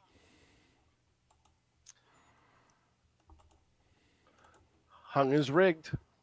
Just saying. Mm-hmm. Yep, Hung is the new And yeah, black. we're going with acquittal. I'm going with acquittal. We can't do this another year. We just can't. So That's another thing. If it's hung, right? If you get it hung for the second time, you need a different judge and prosecutor for the third trial. And you'll know he'll come back for a third time. Move it out of the state and see what happens in a different state. Yeah, that's not going to happen. See what happens. You know what? It will get moved out of the state when the feds take it. You know? I mean, this is what I've been saying all along. I think John happened to unfortunately be murdered right at the right moment. You know, I think. The back channel is still awake. Sean, it's 10 o'clock. It's 10 o'clock. He's in Florida and he's still awake. He had a show at 4 o'clock. Other guy's he still did awake, 4 to too. 7. He did 3 hours. He did 3 hours of his own show, and he's still watching our show 3 more hours later. His wife's going to kill him. I slept through it all, too. I slept through everything. Sean, give me a text or a call, and I will talk to Boozy and Eric, and we'll set up. We would love to talk to the $5 million man, and I will start the video on him tomorrow. I already have the sound effects and everything in my head.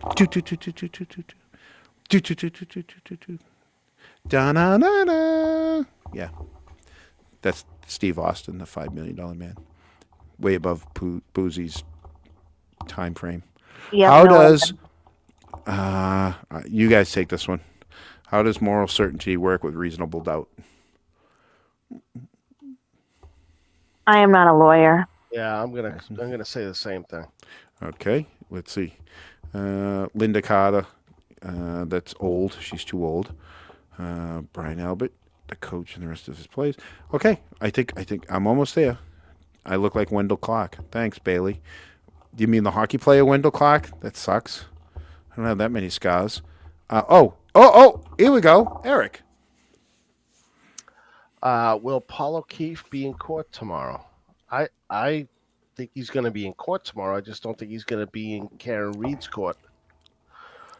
From what I understand, he's going to go over across the street for the day. Well, oh wow. Yeah, that's how things roll. Play with dogs. I mean, don't get get me fleas. wrong. He's got work to do tomorrow. He's going to try to put Turtle in jail, and I don't know. I don't think it's going to happen, but we'll see what happens. Yep, please, everybody. He's back. He's got all new content. His partner's from Michigan. The guy's freaking. I swear to God, he could probably off you with one finger. All right, his partner. And yeah, so the back channel. No way. Yeah, well, sorry, you're gone. Even though you're a Canuck, you are gone. You got to be nice in our chat. Who are they being mean to? Sean.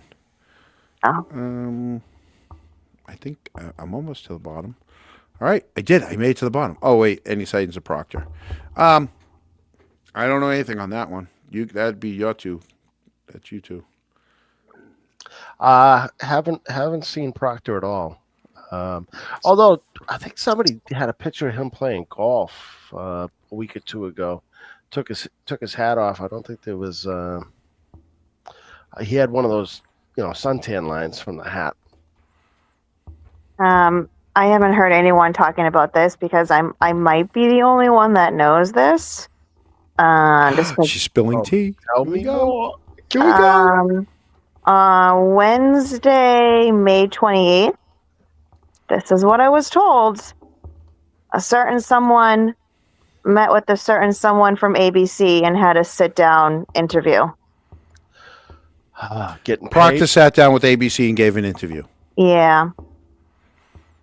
There you go. Propaganda. Yeah.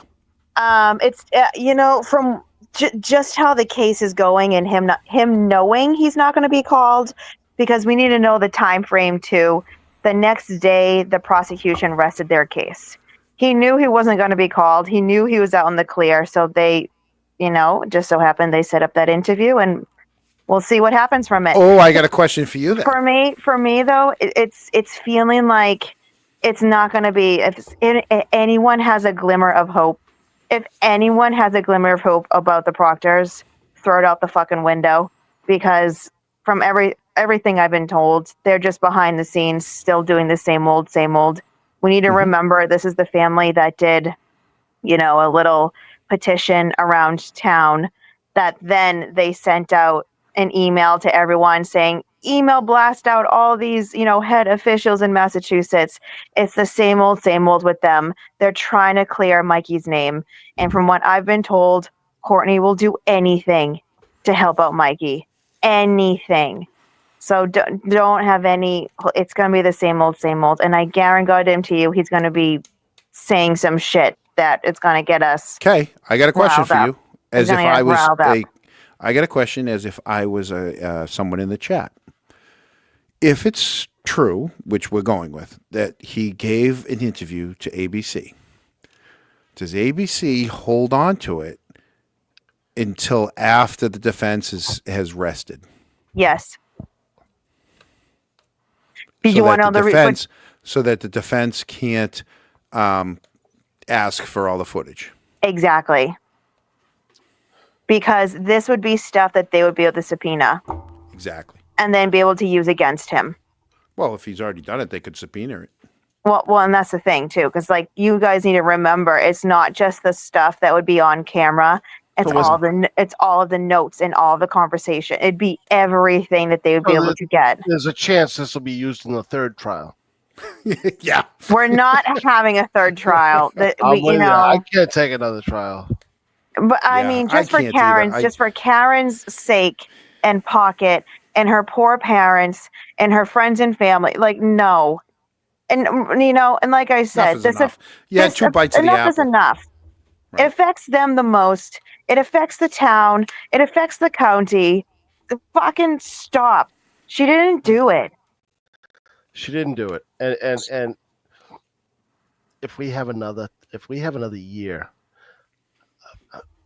I don't know what I'm going to do about my troll. Drives me nuts. Oh, that troll? Oh yeah. Yeah. He still won't come on. He drives me nuts. He still won't come on. It's annoying. It's like a gnat. Yeah, he's like a little gnat. He's a big fish in a little pond. You know what? And he's more than welcome to come on. All right. He'll never come on. He'll never come on. And he's got the same name as somebody that's in this. He's got the same last name as somebody that's involved in this case. It rhymes with Miggins. Just saying. Oh, really? Yeah. Oh, yeah. Yeah. And I guarantee you, he'll never admit it, but he's watching right now. Is there relation to Brian? No. No. Oh. No. I said troll. I said troll, just so you know. I'll tell you, you know what? I believe that right now. I'll tell you right now, if they try, if it's hung and he says we're doing a third trial, call everybody. Call like from that movie, The Professional. Everybody, call them all back and make them sit there for 2 days, cross-examining every one of them for 2 days. Everybody. Yeah. I mean, I feel bad for the people that missed out on trial 1 because they missed out on all that drama. I was like, trial 1 was so much better. I was like, you guys didn't realize that we didn't know about the inverted video until halfway through Yuri Bukwak's testimony. Right. Remember? We all saw it. We were screaming at the TV. The 3's backwards, or the 4's back. The Canton cruises backwards. I mean, I just remembered that the public being like, "What the fuck? The fuck?" And at that point too, I was around a lot of women who knew some of these women. And when they would go up and testify, they'd be like, "What? That's not what so-and-so said." And I was like, "Yep. The original Jen." Yeah. Jen! bring Jen! original Jen. Put Colin back up on there so he just doesn't remember anything other than the fact that Allie drove him around town all night.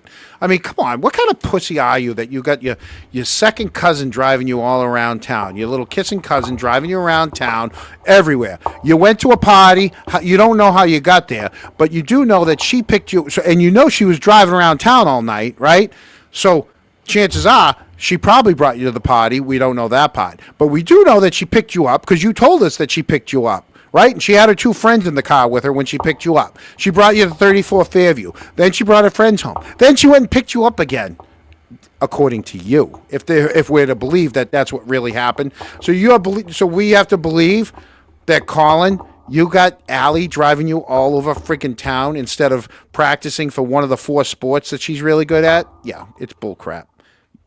And you guys know, if you can take that screenshot if you can get the actual screenshot, you put it into any of your phone's editing and you adjust the contrast and the highlights and stuff, you can see exactly where they erased and did some editing.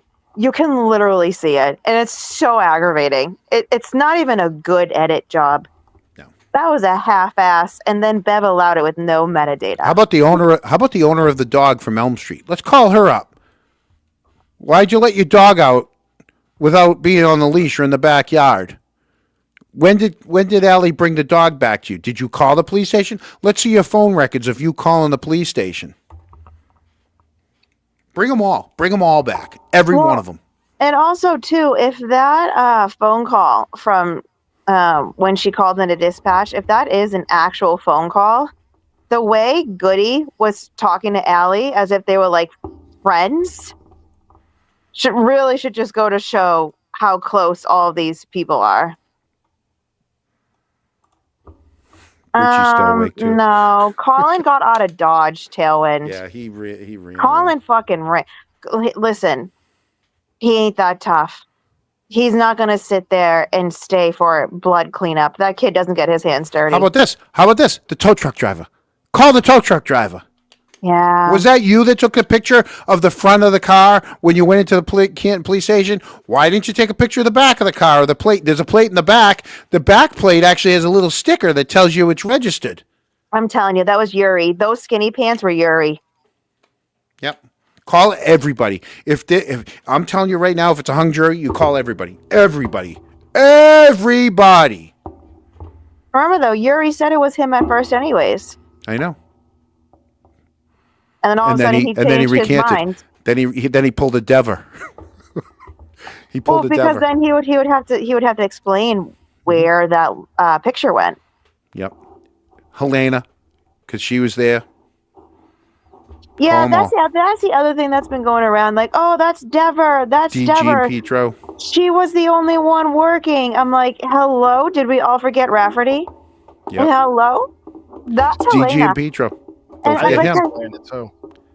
Say his name. Say his name. No, and it's like I said, too. If you watch how people walk and how they hold themselves, you can pick them out on the camera. That's Helena's hair. Yep. She tends to have a little messy lower bun. I was like, that's Helena. Not Kelly. Lower bun. Should we ask somebody in the chat if that's Helena, John? I don't know. I could play it again. I'll have to look through it again. You know what? It's not Dever. It's not Dever. It's not. It wouldn't be Patty. It's not Patty Sherrill. We'd have to go through the list of the other couple women that are on the force, but it's Helena. Could be Murray. Could have been Murray. No, it's Helena. No. Please, I've been seeing a lot of people not using deductive reasoning and critical thinking. Dever's a little heavier than Helena, so what? It's not Dever. Patty Sherrill, I believe, is shorter than Helena. I mean, come on, critical thinking skills. It's Helena. Yeah. She's the only one that would get into the thinks it's Rafferty. Listen, here's the thing. You know what else the defense has? They have the list of everybody that used their card to go back and forth through doors. So you'll know who is, even though they might not have used the door, they had passed at some point. You know who is there.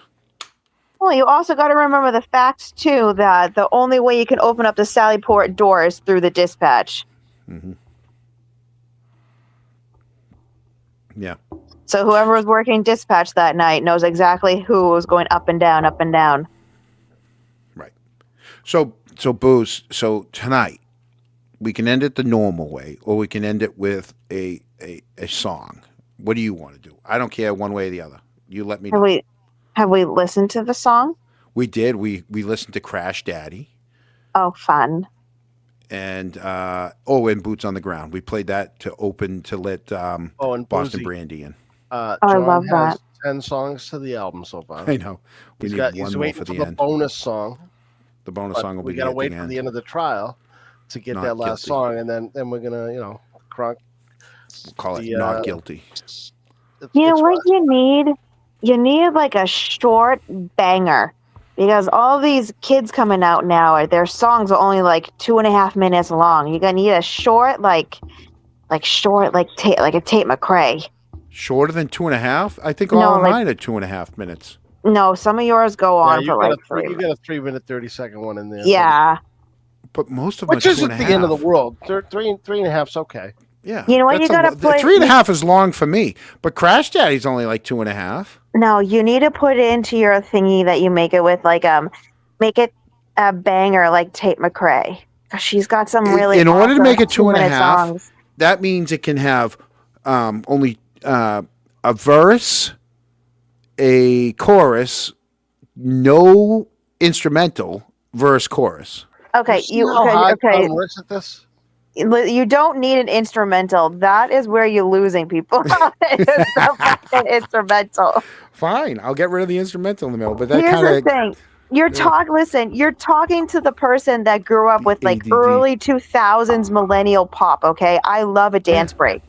But dance breaks are not you remember J-Lo and her dance breaks back in the early 2000s or Britney? Right, so they don't do that anymore. You know? You need like your apparently Auntie Deb has a song about Dever too. It's amazing. So that's listen, I love them all. Yeah. I love all the creativity. Newsflash: John and I grew up with John Travolta and Olivia Newton-John. No, I didn't grow up with Travolta. I love disco, but I didn't grow up with Travolta. You're older than me. Even more, Auntie Deb's. People, I love Auntie Deb. I will go look at his thing later tonight and see how it is. There's nothing wrong with an instrumental and a dance break, but we also need to remember we're in the time and day and age. Verse, chorus, done. Where people can't deal with the break in the sound. They need constant stimulation, and that's what she said. No. Hello. The way that TikTok works, if you don't have someone within the first 3 seconds, they scroll. Right. So no opening, no 5-second opening drum beat. Just go right into it. Verse, chorus, verse, chorus. That's it. 2 minutes. Make it sound like Greedy. Like what? Greedy? No, I don't know who that is. I know someone in chat knows the song Greedy. Never heard of it. You've never heard of Greedy? Is it a song or is it a person? It's a song. Oh, okay. You need to rap a quick song. Yeah, I can. I had a rap. Pretty much Crash Daddy's a rap. They had Higgins key cards to have. They did the whole page. So if you go to the trial 1 and you watch when they cross-examined Higgins, they gave him this huge thing, and you hear him say, I can't, and they go, and Alan Jackson basically tells him, that's the key cards for everyone for that time. Just pay attention to your name. So yes, they do have everybody's key swipes. If they swiped. Remember, once someone opens the door, multiple people can go in and out the door. Wait, so then my follow-up question is, we know when he leaves dispatch, he was in with Goody for like 5 minutes, right? When he takes the right-hand turn, he has a cell phone in one hand and most likely the key card in the other hand. So then if he went up the stairs to go to his office, because his office was upstairs. He would have a swipe. That's how they knew he went into that hallway. Which is why also, too, they got so upset that there was so much missing footage, because then they know he was there. Once again, Helena's fault. Yes, because Helena held on to that. But Once again, also, too, that all like- should have been done in trial 1, but the Canton police held on to that. And also, too, though, there's still all the other missing video footage, too. And I'm not even talking about the 46 minutes. I'm talking about all of the footage that's missing. Hey, Boozy, there's another one. Scotty McGinnis is still in the chat, and we know he's always at the courthouse. He's one of the first ones over there. Berkey took a lot of secrets, and I agree, Scott. Berkey took a lot of secrets. Absolutely I agree. did. I agree. I agree. I mean, there's a reason why his piece of taillight was found over a goddamn shoe print. Right. Oh, hey, I mean, Eric. Welcome back. To be honest, it kind of feels like with Berkey, like he was definitely in the thick of it, and him finding that one huge piece of her taillight, which just so happened to match up perfectly next to Proctor's piece of taillight. Oh, great. We put Gary to sleep. Good. Good night. If you guys go and look up, I wish I was here earlier so I could show you guys. There you go. This is why Berkey's son's on the force. Well, if you look up the picture of someone made a really great graphic on Reddit. I know some people hate Reddit, but there's some really good content on Reddit. Someone put out all of who found what and where for when it comes to Karen's taillight, and they magically all, like, the first one was Sturt, and the next one was like Proctor, and it literally lines up perfectly. So Berkey's was found in the sandwiching of Proctor's taillight, and lo and behold, if you look at the piece that Berkey found, it literally still has a bunch of adhesive on it from Karen Reed's taillight. Which means that it would have had to been pulled out because of the adhesive on it. It didn't just fly out; it had to be pulled out away from the metal, from her the housing of the taillight. Robin, when was the AKR rally at the Omni? Nobody showed up to. Why are they harassing them, though? Like, you really want to get into that, too, on the stand? Let that door open up on the stand. Because he did it for his voir dire. And the reason why he said on the voir dire, because he was asked about it, and he's like, honestly, like, we've had to delete all of our social media because of how we've been treated online. Right. So, like, fuck around and find out. That's 2 witnesses that could have went out there and said what actually happened to them and didn't. And here's the other thing. Going after family members, enough. I don't care what side. Here's the other thing. I don't care what side you're on. Stop going after the wives of someone. I don't care if it's Brennan's wife, Arca's wife. Stop. Listen, no one has ever mentioned barely like Kevin Albert's wife or some of the other kids that are involved. Right. The reason why Alli McCabe has now been named is because she has been in court multiple times. She sits right next to Denise Galvin every single time. Mm-hmm. So guess what? If you're going to bring them into court, they're going to be spoken about. You don't want them spoken about, don't bring them to court. It's that simple. Notice how we're not going after Bev's wife. We're not going after Brennan's wife. Notice how no one, even with Angie Rizzitano going out and doing her, Fox 25 thing, no one's going after her. Yep. Because it doesn't fucking matter. She's not out here parading around. She's not like Alli McCabe, and I'm sorry, but she has driven by standouts before and flipped off and said shit out her window. She has. Yep. Don't want them spoken about. Don't do anything. It happened early on when there was a couple kids, Canton High, stood out in front of the Canton High sign, and they were drinking. They took a picture, and it got out, and it got to us, and we posted it.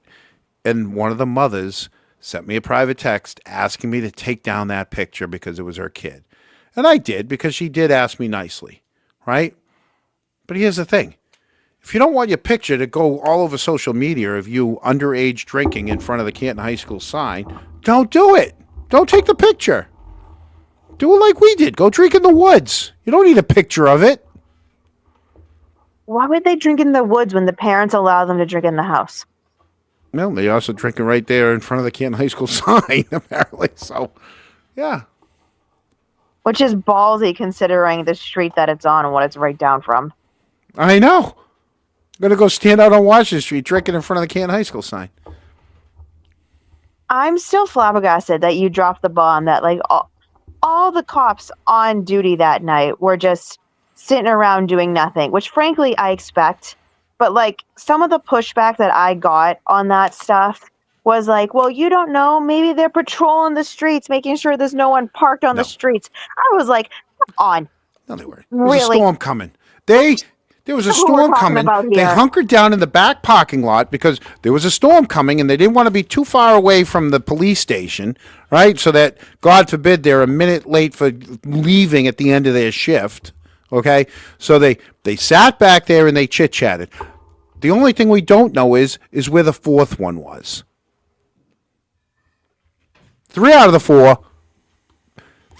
4 cruises that are supposed to be somewhere in town were all behind the police station all night. Yes, Pasquarelli. That's the only one we don't know where Pasquarelli was. But we know the other ones were. Maybe he was at Cobb's Corner. Like I said, north, south, east, west. You got 4 quadrants in the town. 3 out of the 4 were not being patrolled or anything because there's a snowstorm coming. Just, you know what? Hunker down behind the police station and hope for the best. Hope we don't get called out. The fourth one was Stoughton at his house. Well, also, too, someone did FOIA requests that 507, and there was no calls at that time, and any video footage that would have been from any cruiser would have already been destroyed. So there was no calls at that time. Listen, that's bullshit, and I'll tell you why. Last year, after Helena and I had conversations and I made it public, somebody FOIA requested that. And it came back and they asked me, they said, is that conversation what you talked about true? I said, it absolutely is. So they FOIA requested it. And it came back that there was nothing between Helena and me on Helena's phone. And they actually, and I still have the text from the person, they thought, well, one of you guys is lying. And I said, I still have the whole text thread in my phone, and I have my T-Mobile bill that I will show you the number that will go with the time and that links up. And I'll tell you, I'm not lying. So your FOIA request came back as no good. In other words, they didn't want to show you. No. Meaning there was no 911 calls. No one was out on doing like a dispatch at that time. Yeah, no, what I'm saying is they never tell you the truth. I don't believe them anymore because I know they flat out lied to the person who FOIA requested something between me and Helena that the town went back to him and said, yeah, there's nothing. And I'm like, there is. I got it. Okay, so then hold on, because I think you're a little confused. So then what you're basically saying is it's possible now knowing, you now know 3 of the officers were hanging behind Canton PD and goodies in the dispatch. So correct. you think odds are you're betting on the opposite end. So you think it is possible Pasquarelli was on a call, drove by Meadows a mere 5-10 seconds after Karen Reed left Meadows with his lights on. You think he's coming back from a call? I don't think, but it's a possibility because the other 3 cruises we know where the other 3 cruises are. So you think that might be Pasquarelli on there coming back from a call with his lights on, by the way, coming back from a call? Could be. No. You never know because you don't trust. I don't trust them. I don't trust the Canton Police Department at all because they lie. No. I'm not saying I'm right. I'm just saying I don't trust them. I just don't trust the police. Knowing how close Berkey and Higgins were, no. How do you know it wasn't Berkey? But that's what I mean. You're proving my point. That's exactly what I mean. Right. Berkey lives. We know where Berkey lives. Right there. Less than a mile from John's house. Right there. He could have been in his fucking pajamas. I know. In his car. Yeah. And then he randomly finds a piece of taillight. Come on. Come on. He's so implicated in this. It's gross. Well, Eric, we went way over. 35 minutes over. I didn't have a different boat. I mean, we were on a 3-hour tour, not a. I know. Not a 4-hour tour. But I'll tell you, it made me happy because we got a little dose of Boozy tonight. We did get a little dose of Boozy. And she once she got up and running, I'll tell you, she's probably going to be on TikTok for the next 3 hours now. No. Folding her laundry. You're not going to bed like we are. No. We'll go to bed and she'll go fold her laundry and let the dogs out. No, I didn't get to eat dinner, so I have to eat a little dinner and then I'm going to bed. I have to be up for court. What do you mean? You're going to court tomorrow? I go live every morning on TikTok before court. Oh yeah. You remember the whole thing when I was talking about Mike? I was talking about Mikey and Courtney. It was right after all this went down. And what time does this happen? I usually go on at 8 a.m. Oh, Boozy, you didn't get to see Boozy. Did you see this one? There is a very funny picture of Alli McCabe falling. Yeah. I'm surprised no one has used that yet. I saw it. I had it where she's on the ground and all the other girls are above her. It's very funny. Yeah. She's like ass over tea kettle falling down and all the other girls are above her. Dash tripping over her own words. Oh, well. Yeah. But all right, Boozy, how do you want to end the show tonight? Oh, however you want. How do you want to end it? Not being mean to me or Eric. Oh my God. The way he usually wants it is just kick us off and then he. That's what I mean. We can end it with the regular ending, or we could end it with the huge hit, the Kelly Dever hit. Let's go with Kelly Dever today. Do you want to go with Kelly Dever? Well, it's actually going to be both because Kelly Dever's got to lead into the ending, but which, like I said, I can't believe that one was the hit of all. John, I ordered my Lucky shirt too. By the way. Of all the, yes, you did. It should be coming. It was already out of production, so it'll be shipped. What's out of production? All right, yeah. Let's Wait, what's out of production? No, it already went in and out of production. It's my specific shirt has been made. He got the Lucky shirt. Well, let it be known that we support Lucky, and Hank Brennan can go fuck himself about it. We're going to celebrate him all we want.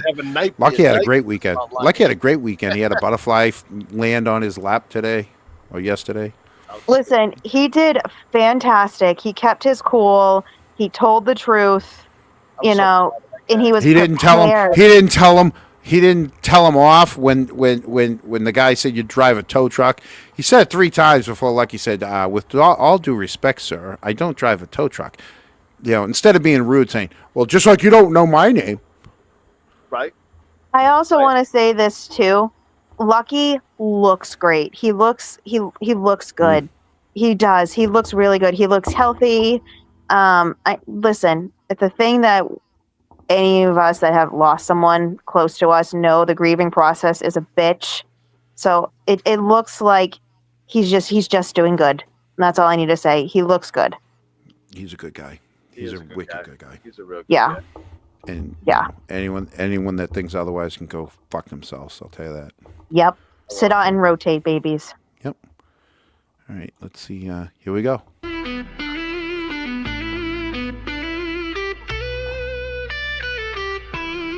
I took an oath, wore the badge. Now I'm sitting in this chair with a memory gone bad. Told the feds I saw something strange that night. 2 cops in the Sally Port lingering tight. But then came the timeline all shiny and new.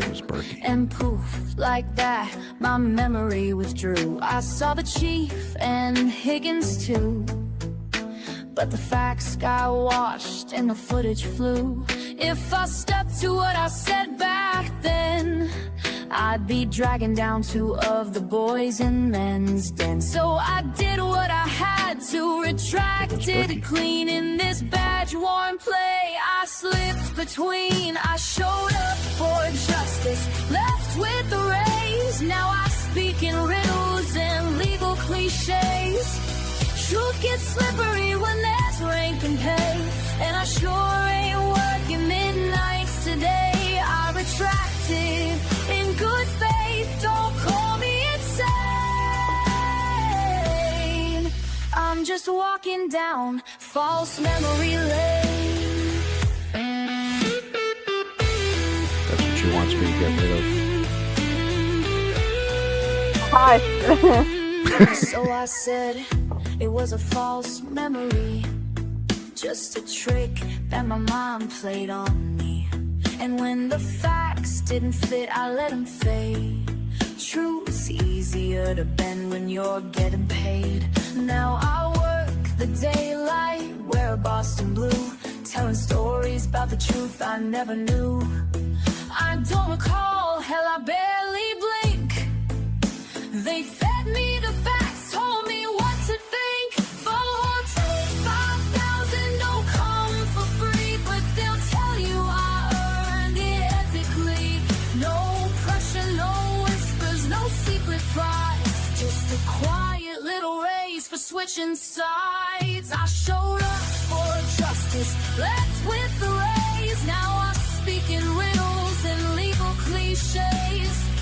Truth gets slippery when there's rank and pay, and I sure ain't working midnights today. I retracted in good faith, don't call me insane. I'm just walking down false memory lane. Oh, get rid of that solo too.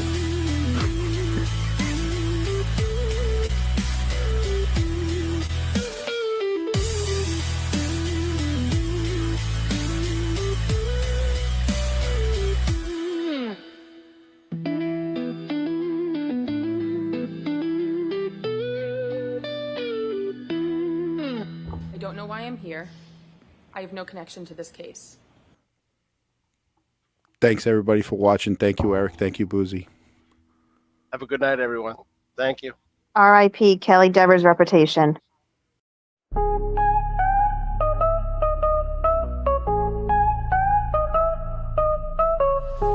Chronicle crew, we're on the street, digging up truth with fire and heat. Select board sweating, boots are loud. We ask the questions, they're not allowed. Lang's got affidavits full of holes, while Boozy's digging, bless her soul. Jen and Carrie changing tales. We track the texts and read the trails. Police reports that disappear. We say the stuff they fear to hear. Canton strong and snarky too. Connor Bull's coming right for you.